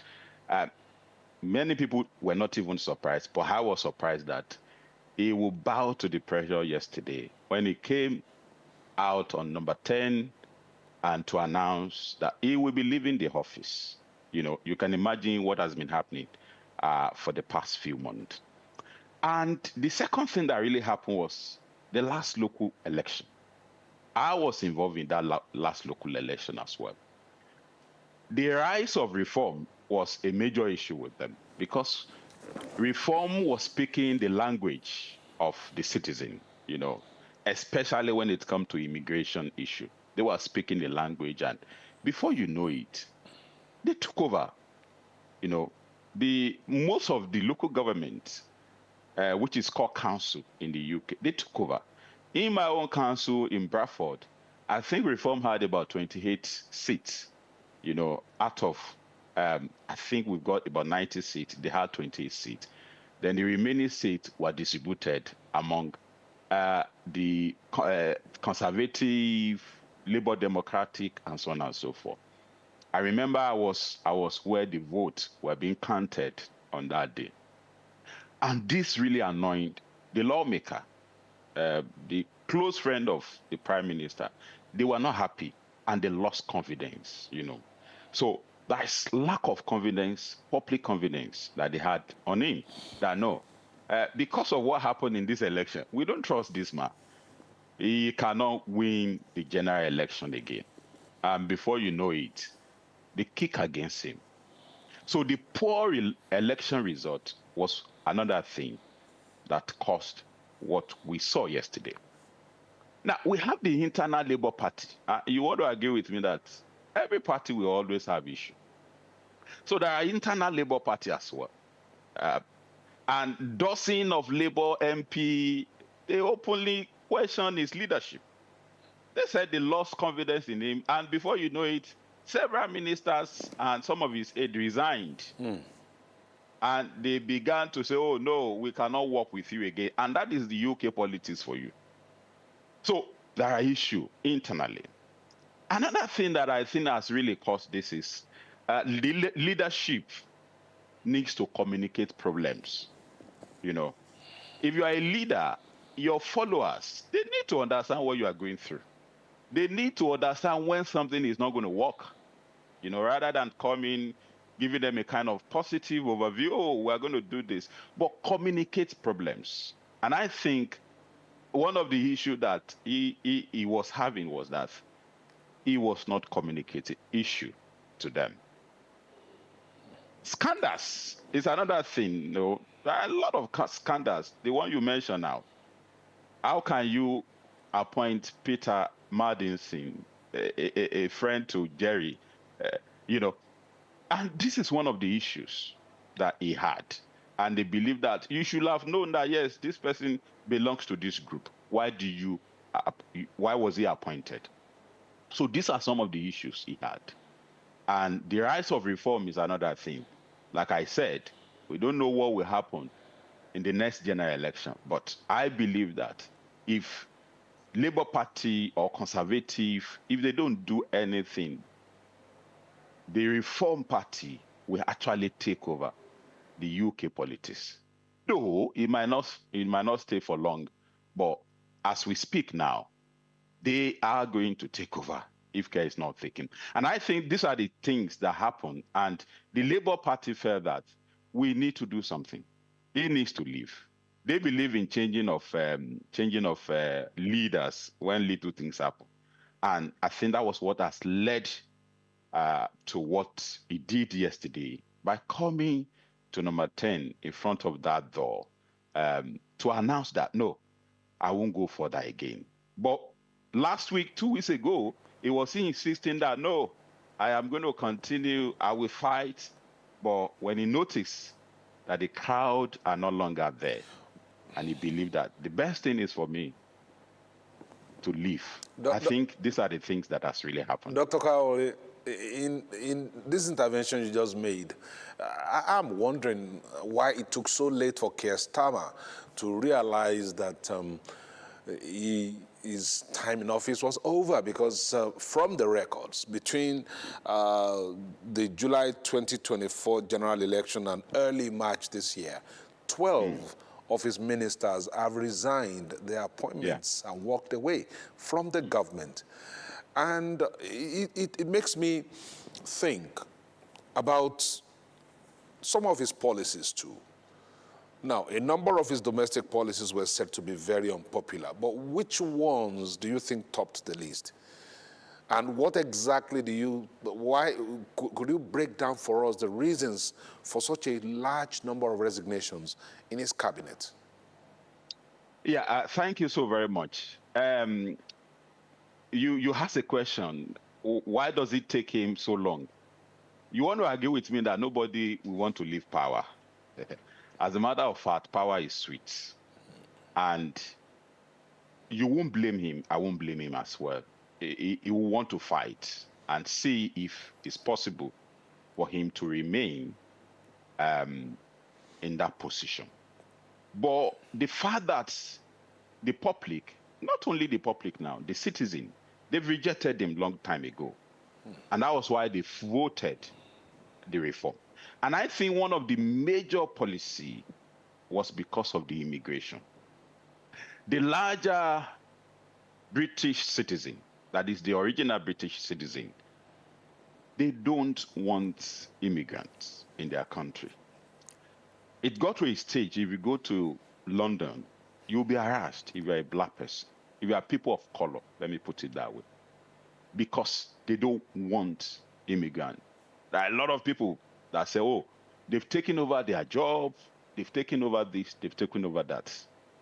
And so they believe that if the immigration is not controlled and we have these people coming, it's going to affect them. In my own opinion, immigration is one of the major issues. Another issue is, which I've mentioned, is the welfareism of the states. Like I said before, UK is a country or a state that believe in providing for the need of their citizens. Majority of the citizens, they are earning one benefit or the other. and you touching those benefits, creating a policy that will touch that benefit will definitely affect any government. If those benefits are not there before, that is fine. But because they are there, then why do you want to create a policy that is going to affect them? Some of them don't work. It depends on those policies, especially those who have one challenges or the other. And you coming up to say, oh, we're going to curb this, we're going to reduce this, is one of the major reasons that they felt that it needs to go.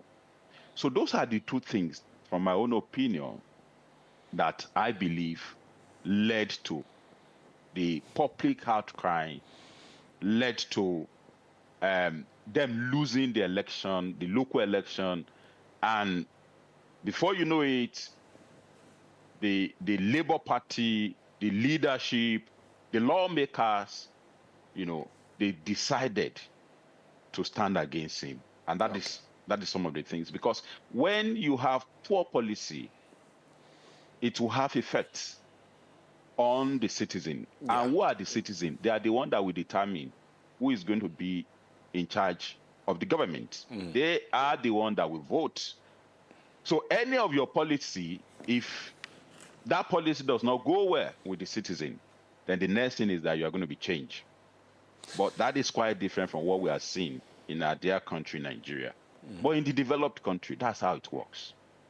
Any issue with policy will change the mind of the citizen, and they can vote against you.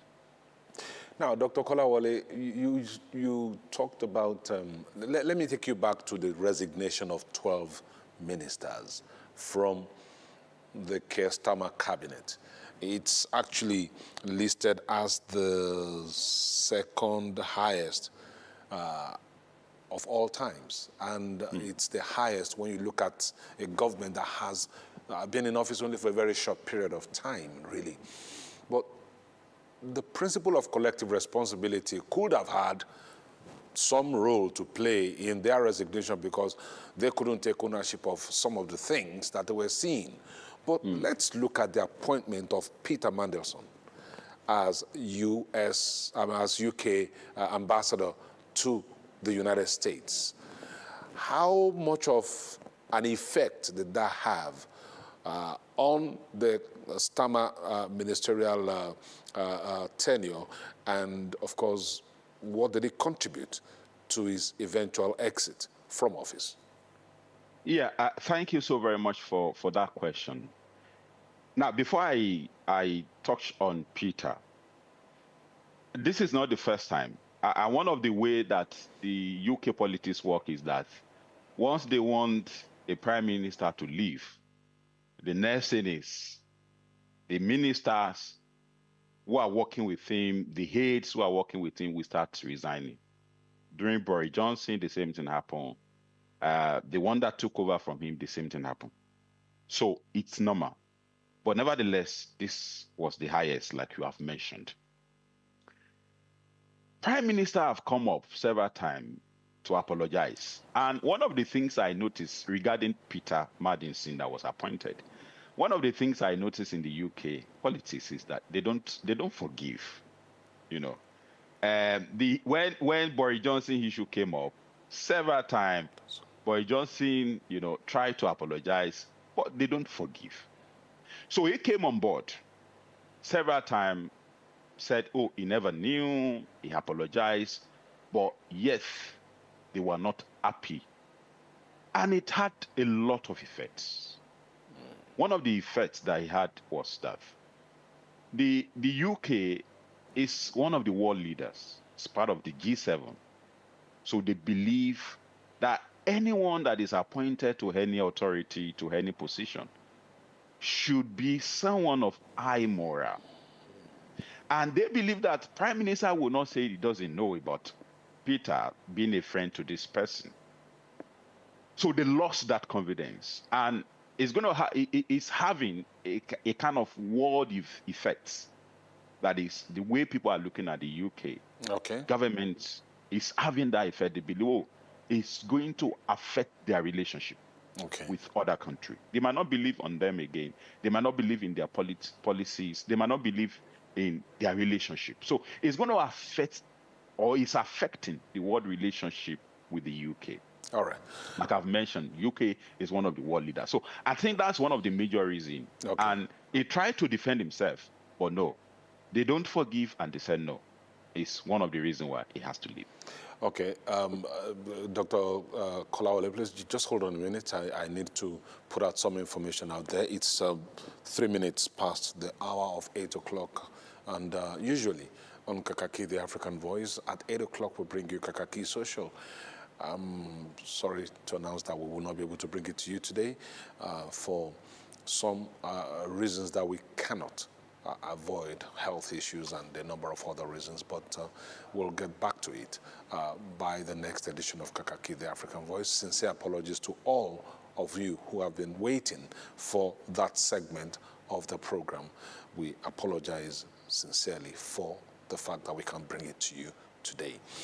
All right, Dr. Kolawole, let's get back to the conversation now. And we've just left off talking about the appointment of the UK ambassador to the US, which riled members, not just members of the Labour Party, but also the British public. Now, let's talk about something that also has to do with the US. A few days ago, President Donald Trump, like a prediction, said he should resign. Now, where did Keir Starmer get it wrong in his relationship with Donald Trump? Everybody knows in the world of politics, of diplomacy and geopolitics, that the US and the UK are very, very close allies. Yeah, thank you. I think one of the major issues the Prime Minister was having with the US President was during Iran and the Israel war. Remember that Donald Trump was expecting some of the EU leaders, to join force with him, to fight Iran and to get themselves involved in the Middle East crisis. But remember that the UK Prime Minister stood his ground and said, no, we didn't start the war. Then why do we need to get involved? So the UK decided not to join force with Donald Trump. And he was not happy.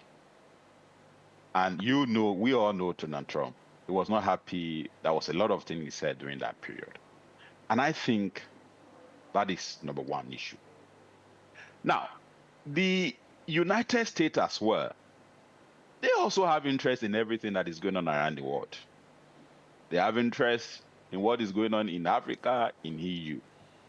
So has the same thing with United Kingdom. They have interest. They have trade bilateral that they are discussing, and possibly the US president might know that, with this guy, we might not go further. So it is better for him. He will come straight. We all know him. He doesn't give a damn. He will come straight to tell whosoever that needs to go to go. So, like I've mentioned before, there is a kind of loss of public confidence in the Prime Minister. And this extended to Donald Trump as well.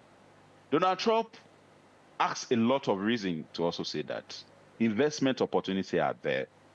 I think late last year or early last year, they had a trade bilateral agreement which they signed.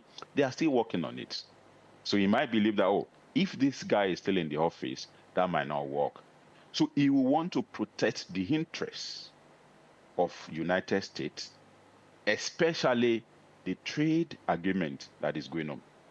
In the UK, when it comes to the agricultural sector, USA is providing a lot of things. They are importing a lot of things to the United Kingdom. You want to protect the investor. You want to protect the relationship, the international relationship. You want to protect even the role that the USA is also playing in the UK politics. And this is one of the reasons why I believe he came out to say, it's better for him to resign. And this is not surprising. Donald Trump can say anything at any time when he loved to do so. And I think these are one of the reasons why he came up to say that. All right, Dr. Kolawole, let's talk about how this affects Nigerians and indeed Africans. Now that Keir Starmer has signaled, has thrown in the towel, he's informed King Charles III that he's leaving office. And of course, everyone is expecting, according to the timelines that he provided yesterday when he spoke outside 10 Downing Street, that before Parliament resumes in September, a new Prime Minister would have been in place, of course, and a new leader for the Labour Party. Now, looking at all of the issues that led to the exit of Keir Starmer, what implications do you see for Nigeria first and for Africa as a continent? Thank you again. Thank you for that question. I will summarize this in 3 ways. That is the impact of the Prime Minister leaving office. Number one, which I think you mentioned that in your first section, is remittances. The UK is one of the biggest source of money sent home, sent to Nigeria. Where are the sources, the biggest sources? And what happened when the pounds fall, which is, we saw that the market reacted yesterday. Seriously, there was a fall because investor, they won't trust that process again. People might want to start withdrawing their money, withdrawing their investment opportunity in the UK. And because of that, pounds, we noticed that it fell yesterday. And it means that every pound that we sent home, we're going to get fewer naira.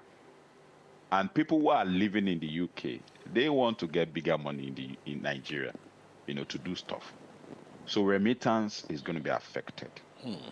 In the UK, I think annually, we're sending about 12.3, I think 12 point something billion dollars every year.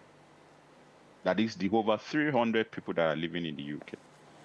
Averagely in a month, people send between 2,000, 3,000 pounds. So imagine if that is affected, it's also going to affect the spending in Nigeria.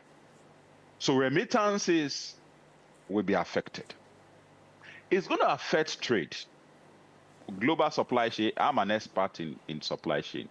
Global supply chain is going to be affected because some of this global supply chain is also in line with the UK growth and prosperity.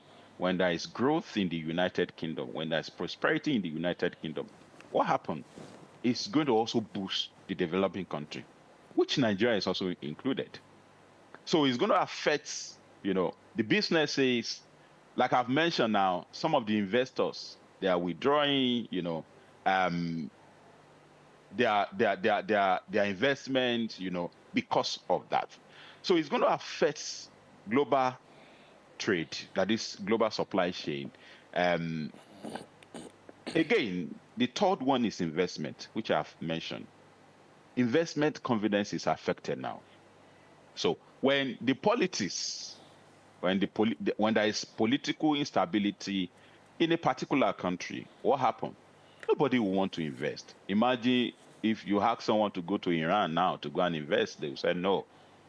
They can't go there to go and invest. Even Israel, they can't go there to invest. So the same thing applicable when there is instability in politics, in policies, in leadership. There's going to be loss of investment. So British company, we face that problem at home. And it's going to delay a lot of investment in Africa because we also want people to come from the UK to come and invest in Africa. Our president was there, I think, early this year, where they signed a kind of investment opportunity running to billions of pounds.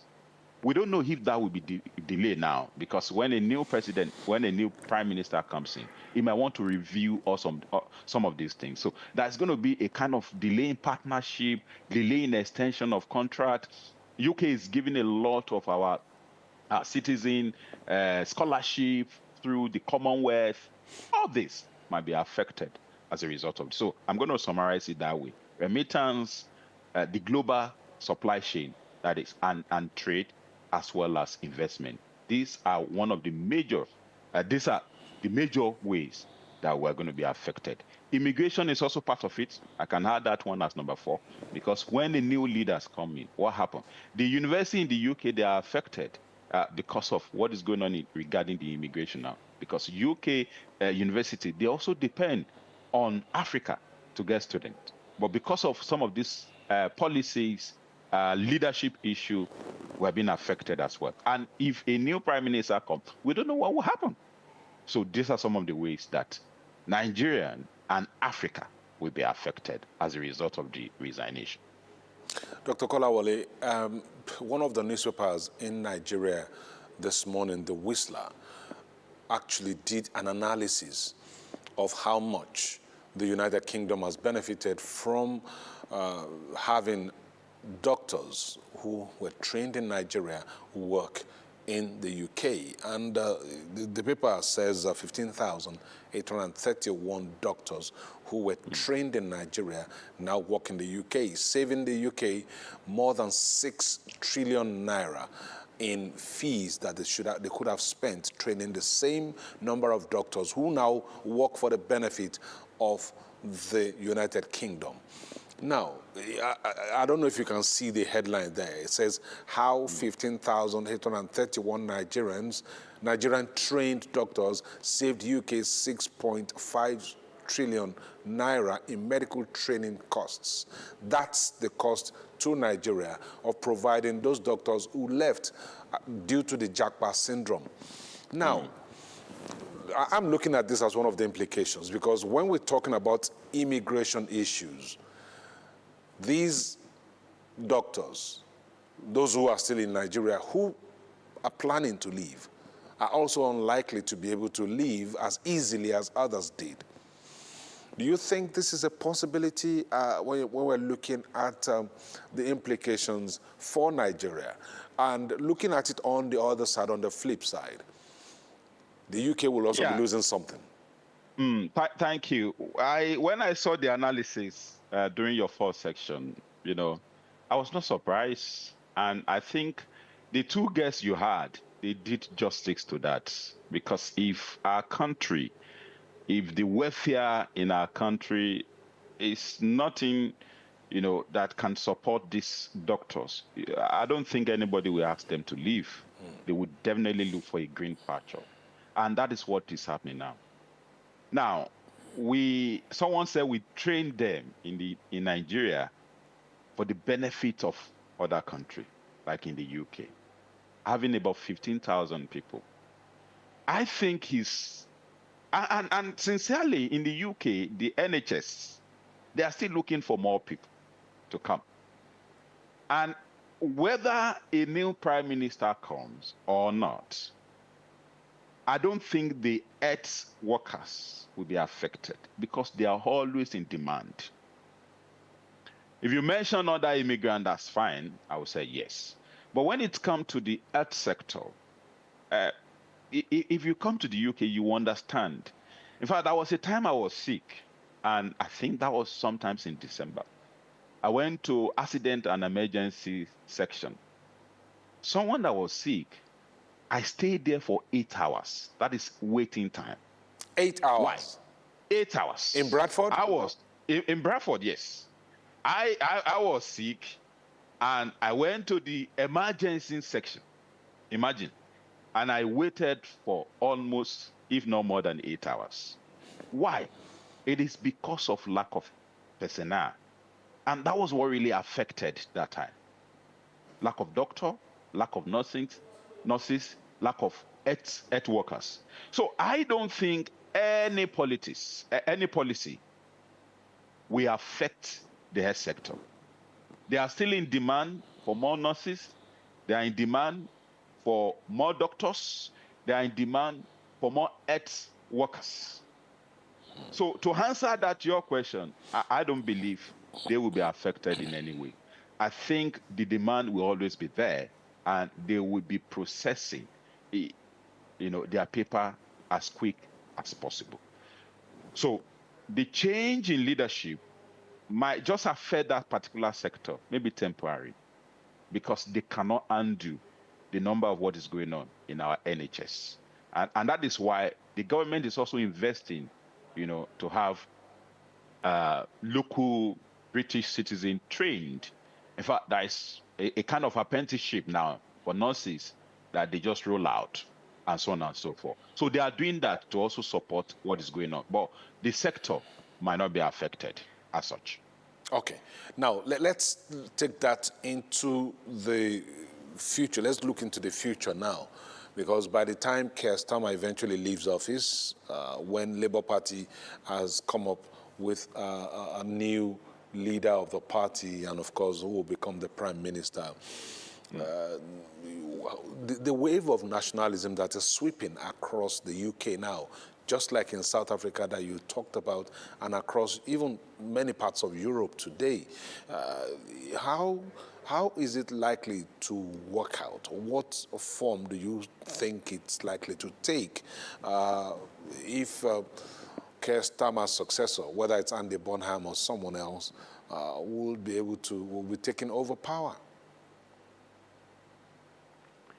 Well, thank you so much. I've said this several times on TV, everywhere, that I think the best thing for UK, sincerely, if you are asking for my honest position, is for them to go back to the EU. If they don't go back to the EU, we'll continue to have this crisis. Now, I don't know if you are aware that when the UK left the EU, the GDP now has reduced by 6%, between 6 to 8%. UK used to be one of the biggest economies in EU, but that is affecting them seriously now. So if UK did not go back to the EU, we'll continue to have this crisis, because we're going to have crisis when it comes to the immigration. They are going to have issue when it comes to the policies as well. They are going to have issue when it comes to trade. They are still having issue now with the trade issue between the EU and the UK. And UK cannot just stand on their own as such. So I think the best thing to avert what will happen in the near future is for EU, which I think is very difficult. Now, going forward again, the Prime Minister, whether Andy is going to be the one that will come in or whosoever, they're still going to struggle. They're going to struggle. And the worst of it is that maybe in the next 2 years, if they call for general election, possibly if we have the Niger Farage, if we have him on board, it's going to be really, really, really be difficult, because what they are singing is just all about immigration. They don't have any policy. There is no policy. There is no substantial policy that can move the country forward. And rather than, we're going to deport this, we're going to do this, we're going to do that. And I think in going forward in terms of the UK future, UK need to reconsider going back to the UK. I know it's difficult going back to the EU. Then they can start all over again and build that economy. If not, we'll definitely continue to have this issue that we had.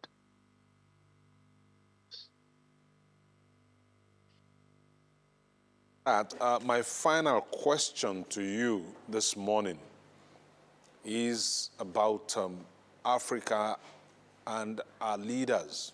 What lessons do you think they can draw from the Keir Starmer situation?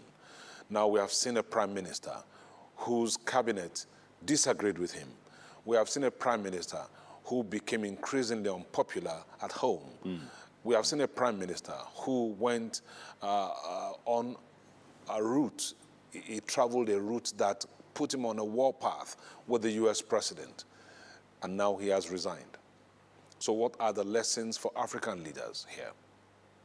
Yeah, thank you. I think the lesson here is for our leader to reflect on his resignation.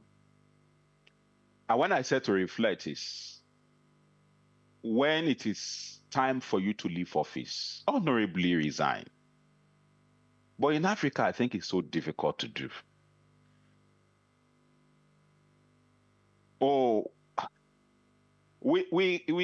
It's obvious in every African country that the citizen, in some cases, they're not happy with some of the policies that is going on. And when the noise is everywhere, sometimes when I look at social media and see the kind of noise that is being made by the script makers, the citizen, it's not up to what is going on in the UK at all. We don't even do that in the UK. When we notice that policies are affecting the citizen, why is it that our ministers, our commissioners in states cannot just resign and say, no, this policies is affecting the citizen. No, let's leave. We notice what is going on now in Nigeria in particular regarding fuel. What can we do? We said, oh, fuel subsidies is no longer there. Are there any palliative? If there are no palliative, what is it that our government are doing? We can imagine the insecurity in Nigeria. And people are shouting, people are being kidnapped everywhere. Are you saying that if that happened in the UK or in America, they won't ask the government to resign or the leader to resign? They will definitely do that.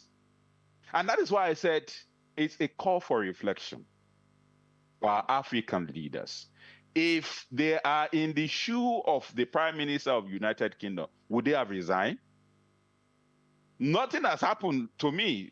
They are all policies and politics. But we are talking about things that is causing the life of the citizen in most of African countries. And yet, our leaders, they will never take responsibility for that.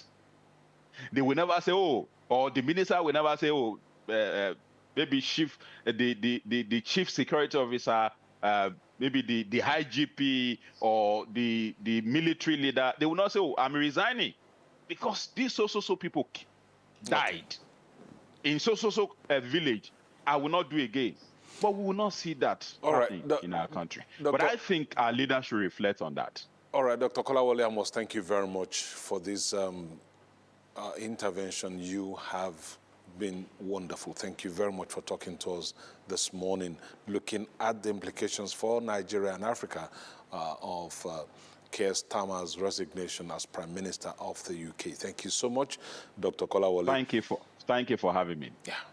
Dr. Olushola Kolawole, Senior Lecturer, Department of Business Analytics, Circular Economics and Entrepreneurship at the University of Bradford in the United Kingdom, talking to me this morning. Stay with us. We'll take a short break. When we come back, we'll pick up our second conversation on Kakaaki, the African voice.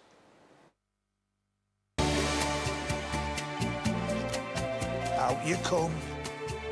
With the shortage of brand new aircraft delivery across the world, Emirates decided to go it alone and refurbish over 200 of our existing planes at our own engineering facility. This makes it the largest retrofit program on the planet. For our customers, it means even greater consistency of a world-class product.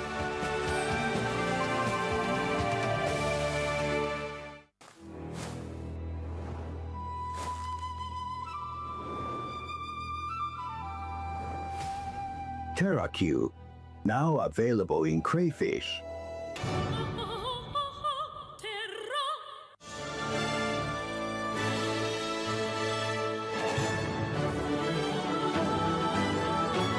Kakaaki, unwrap joy, unleash taste. The FIFA World Cup 2026 is here. Watch all 104 matches live on Star Times, from the opening match to the final showdown. And this time, it's not just watching, it's watch and win. Subscribe or buy a Star Times decoder and stand a chance to win the 10 million naira grand prize, plus many exciting prizes nationwide, with subscription packages starting from just 4,000 naira. Recharge now via Star Times app or visit any Star Times office or dealer outlet near you. Star Times, enjoy digital life. Out you come. With the shortage of brand new aircraft delivery across the world, Emirates decided to go it alone and refurbish over 200 of our existing planes at our own engineering facility.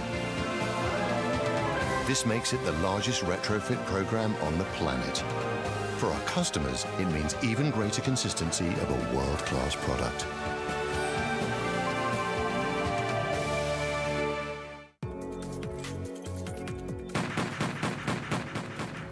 Nigeria has survived everything, not because we are lucky, but because in the hardest moment, when the news breaks and the grief is raw, someone somewhere makes a choice. To confirm before spreading panic. To empathize rather than assign blame. To hold when everything inside said, pooh. For terrorism, it's not only the attack that sparks our outrage.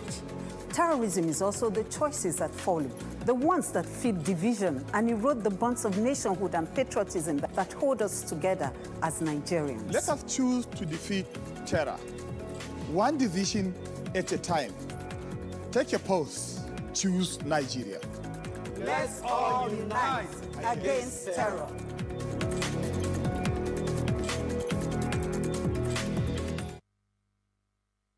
The leadership of the People's Democratic Party, PDP, cordially invites all NEC members to the 109th National Executive Committee meeting. Date, Wednesday, June 24, 2026. Time, 2 p.m. prompt. Venue, NEC Hall, PDP National Headquarters, Plot 1970, Michael Okpara Street, Wuse Zone 5, Wadata Plaza, Abuja. All members of the NEC are enjoined to be in attendance. PDP, power to the people. Senator Samuel Nnemeka Anyao, National Secretary, announcer.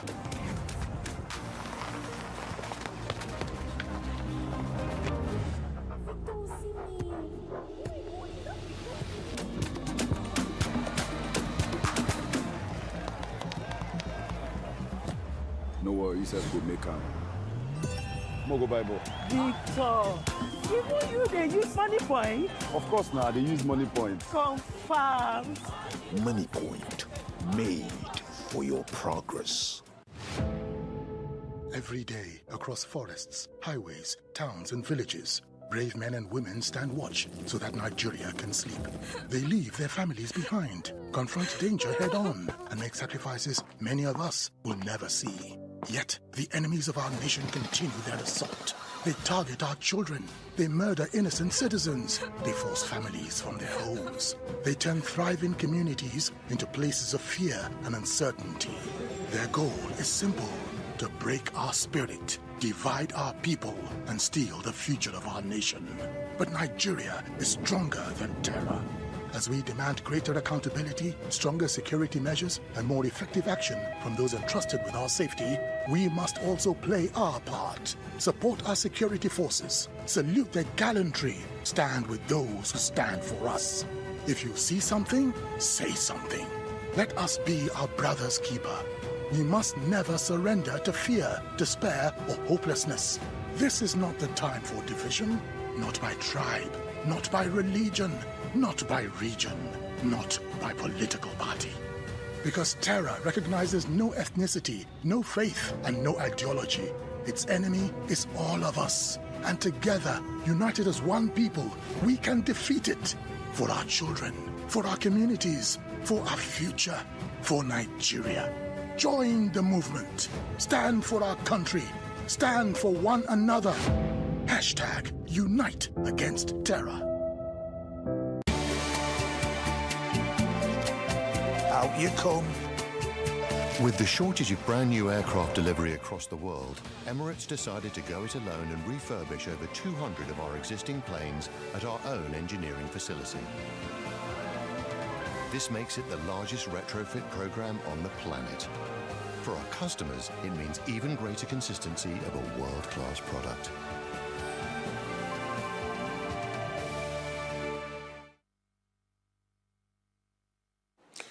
If you're just joining us, it's Kakaaki, the African voice you're watching on African Independent Television, AIT, this Tuesday morning time. For us now to go into our second conversation of the program. And we'll be taking a look at Nigeria's foreign direct investment and capital outflows, judging by data from the National Bureau of Statistics, which highlights the sharp disparity in foreign investment flows across the 36 states of Nigeria. Some of the states, many of them, receive zero investment flows from outside of the country. The FCT takes the cake, followed by Lagos, and then you have a number of other states, Oyo, Ogun, and Kaduna states, all garnering foreign investments into the economies of these states. Why is this so? What exactly is the problem? Why is foreign direct investment into Nigeria also mainly short-term in nature, and you don't have investments that could actually help production and create more jobs? Professor Okechukwu is joining me this morning. He is a professor of strategic management and human capital development and the executive director of Development Specs Academy.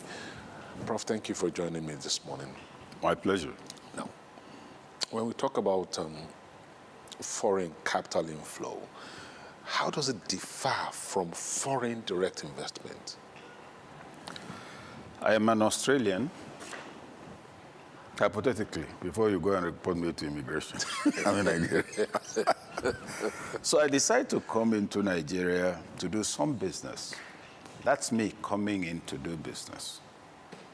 The only reason I'm bringing my money here is to put it and secure profit. Now you have your cousin in Houston who has been living there for some time and who every month sends in $2,000. That is money coming from outside into Nigeria, right? He's sending it for people to feed and pay school fees. I am bringing in my money to make money. I'm an investor. He is not. That's the simplest way in which you can put it. Very simple. You know. So the issue then is, supposing in a year you get $3 billion coming into the country by the method of your cousin and my cousin, our relations who are working, sending in money, you can't say that money is not coming in. But you can also not say it's investment because it's for consumption. Completely. That's all. So when we celebrate inflows, this disaggregation you've made is important, so that you don't have the delusion, which is very common everywhere. Oh, see how much came in through diaspora Nigerians? Money is not coming, it's going to the kitchen. And whatever enters the kitchen and enters your stomach, it doesn't surface anywhere else in the economy. It's part of waste. It goes into the ground. Yeah, so the issue now is that we are picking FDI, which is money deliberately moved in to impact the economy and to draw from the economy. In the process of that, you can create jobs, you can do all kinds of things, but that's what you want to interrogate this money. So what you're saying is that the inflows, the money I get from my cousin, my hypothetical cousin, it doesn't do anything to help the Nigerian economy. Except, well, you can't say it doesn't. It is still inflow, but you see, it is for survival. Now, that's extra cash that enables you pay school fees, that enables some people survive instead of going to armed robbery and all of that. So you can't say it doesn't do anything. It does something. It's an increase. It's money that wasn't there that's coming in. Now, but if your cousin also sends that money and says, look, I want you to build a house for me, or I want you to set up a family bakery, it has become an investment. In the process of building a house, you're going to buy cement. Now, that money you're using to buy cement came from outside Nigeria. You're going to employ people. You can't build your house yourself. Bricklayers, all caliber of people, painters by the time you're done. That is also impacting the economy. So let's not maintain a blanket perception. But if you do a disaggregation, you find that the bulk of it is purely for consumption. That's the difference. To buy new cars. Yes, buy new cars. It's still Pay under school consumption. fees, Yes. and put food and in all the of that. kitchen and all of that. But the positives must be admitted. Number one, it prevents people from getting hungry. And there's money coming from outside Nigeria. So it is no matter whether diaspora funding or it is impacting people's lives and the economy to an extent. But that's different from deliberately targeted investment, which is on the basis of terrain analysis. You say, okay, if I move in this sum here, this is what is delivered, this is what I'll get. Now, the emphasis, the point you're making is on the second one, which is a matter of real concern based on what the Bureau of Statistics has brought out for us to look at. Okay. Now, I'm going to take us into something else about this foreign capital inflow later on. But for now, let's look at the states in Nigeria. The FCT is the one that, alongside Lagos, they take 95% of all the foreign capital inflows. They took it in the first quarter of 2026. They took 95% of the $10.37 billion inflow into Nigeria. And only Oyo, Ogun, and Kaduna states actually secured any kind of investments during that same period. Now, what does that say for the rest of the states? Because we've talked about 4 territories out of 36. Yes, you say Oyo, Ogun, and which one? Oyo, Ogun, and Kaduna, alongside the FCT. First, let's start from first principles. This information is coming from the Federal Bureau of Statistics. The National Bureau of Statistics. Now, that's a government institution. So nobody is going to accuse that institution of being an anti-government agency or spreading fake news. This is the government reporting its data. Number two, what is peculiar to the 4 states mentioned that there's, what do you call it, people find a need to invest there. But before I even pursue that, let me make the point that it's always been so. If we take this statistical inventory back for the last 15 years, there are states and regions that have consistently drawn more than others, and there are some that are not in reckoning at all. So why those states? And the question will be, what is happening in Kaduna and these other states that's making people coming? That's actually the issue to address. What's happening all over the country that's making people not to bring in their money? In the case of Abuja, I'll come back to Abuja and Lagos because the data may be deceptive. Now, you don't tell somebody, an economist or investor, you don't plead with him to invest. He identifies where he will make profit and comes there to invest. So when we go, for instance, and say we are going to, send a team outside the country to convince people that Nigeria is an investment destination, it's a waste of public funds. That's not where anybody takes a decision. He looks at his income. If you look at the time that the whole world was against us under Abacha, go and check the amount of investment France was making in Nigeria. All the countries, they come in to make their money and go. They don't care about your domestic quarrel. But going back to the substantive issue on the table, Abuja, Eagle Hills, I think, was desperate to bring in 18 billion for Centenary City. Years back, they kept dancing around, doing politics with it. Centenary City has taken off now, thanks to Wike, despite the man's trouble. That's the good thing about him when it comes to some of these things. Now, that agency alone, or that company alone, go and find out how much it brought in. Look at Abuja. There's reason to come in here and do all kinds of things. Real estate is very strong. You may not call it tourism, but conferences and international events are all coming in here. Things are being funded. Lagos, Abuja can pretend Lagos is actually the real capital of this country when you're talking about corporate Nigeria. So there's nothing surprising. The other element is, what will I go to look for in Maiduguri? Do you get? Or where? Even Anambra. All of these things are issues. They are not investment friendly. The challenges faced by most of these other countries you're not seeing on the map now are security, regulatory environment, among other things. All of those things are not available. Now move it further and see all the states too, what are they earning? What's the level of living? One would expect that states like the oil-rich states, Rivers, for instance, will be doing so many things that it will also be drawing counterpart funding on, but it's not happening. They're all into consumption. What that boils to at the end of the day is that if you're talking about national development with international vitality, none of it is trickling anywhere else except these 4 points you've mentioned. And that is bad for business, that's bad for development, that's bad for overall state income, because you may be doing a lot, but if it's only your federal allocation and your income, internally generated revenue, you're not on the grid, you're not on the map, you have no footprint in global economics and investment. That's the bad news everywhere. So the states are more or less, if you like, economically insular, not expanding, not developing, and therefore, in Igbo, that's what you call Iko Tuonye, the strength of one person.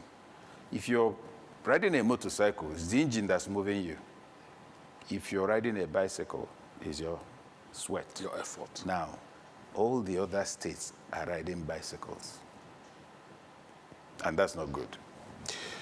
Now, you've given me more food for thought, really. And when I think about the other 32 states across the country, there's no region that's left out. You have states in the southwest, in the south-south, in the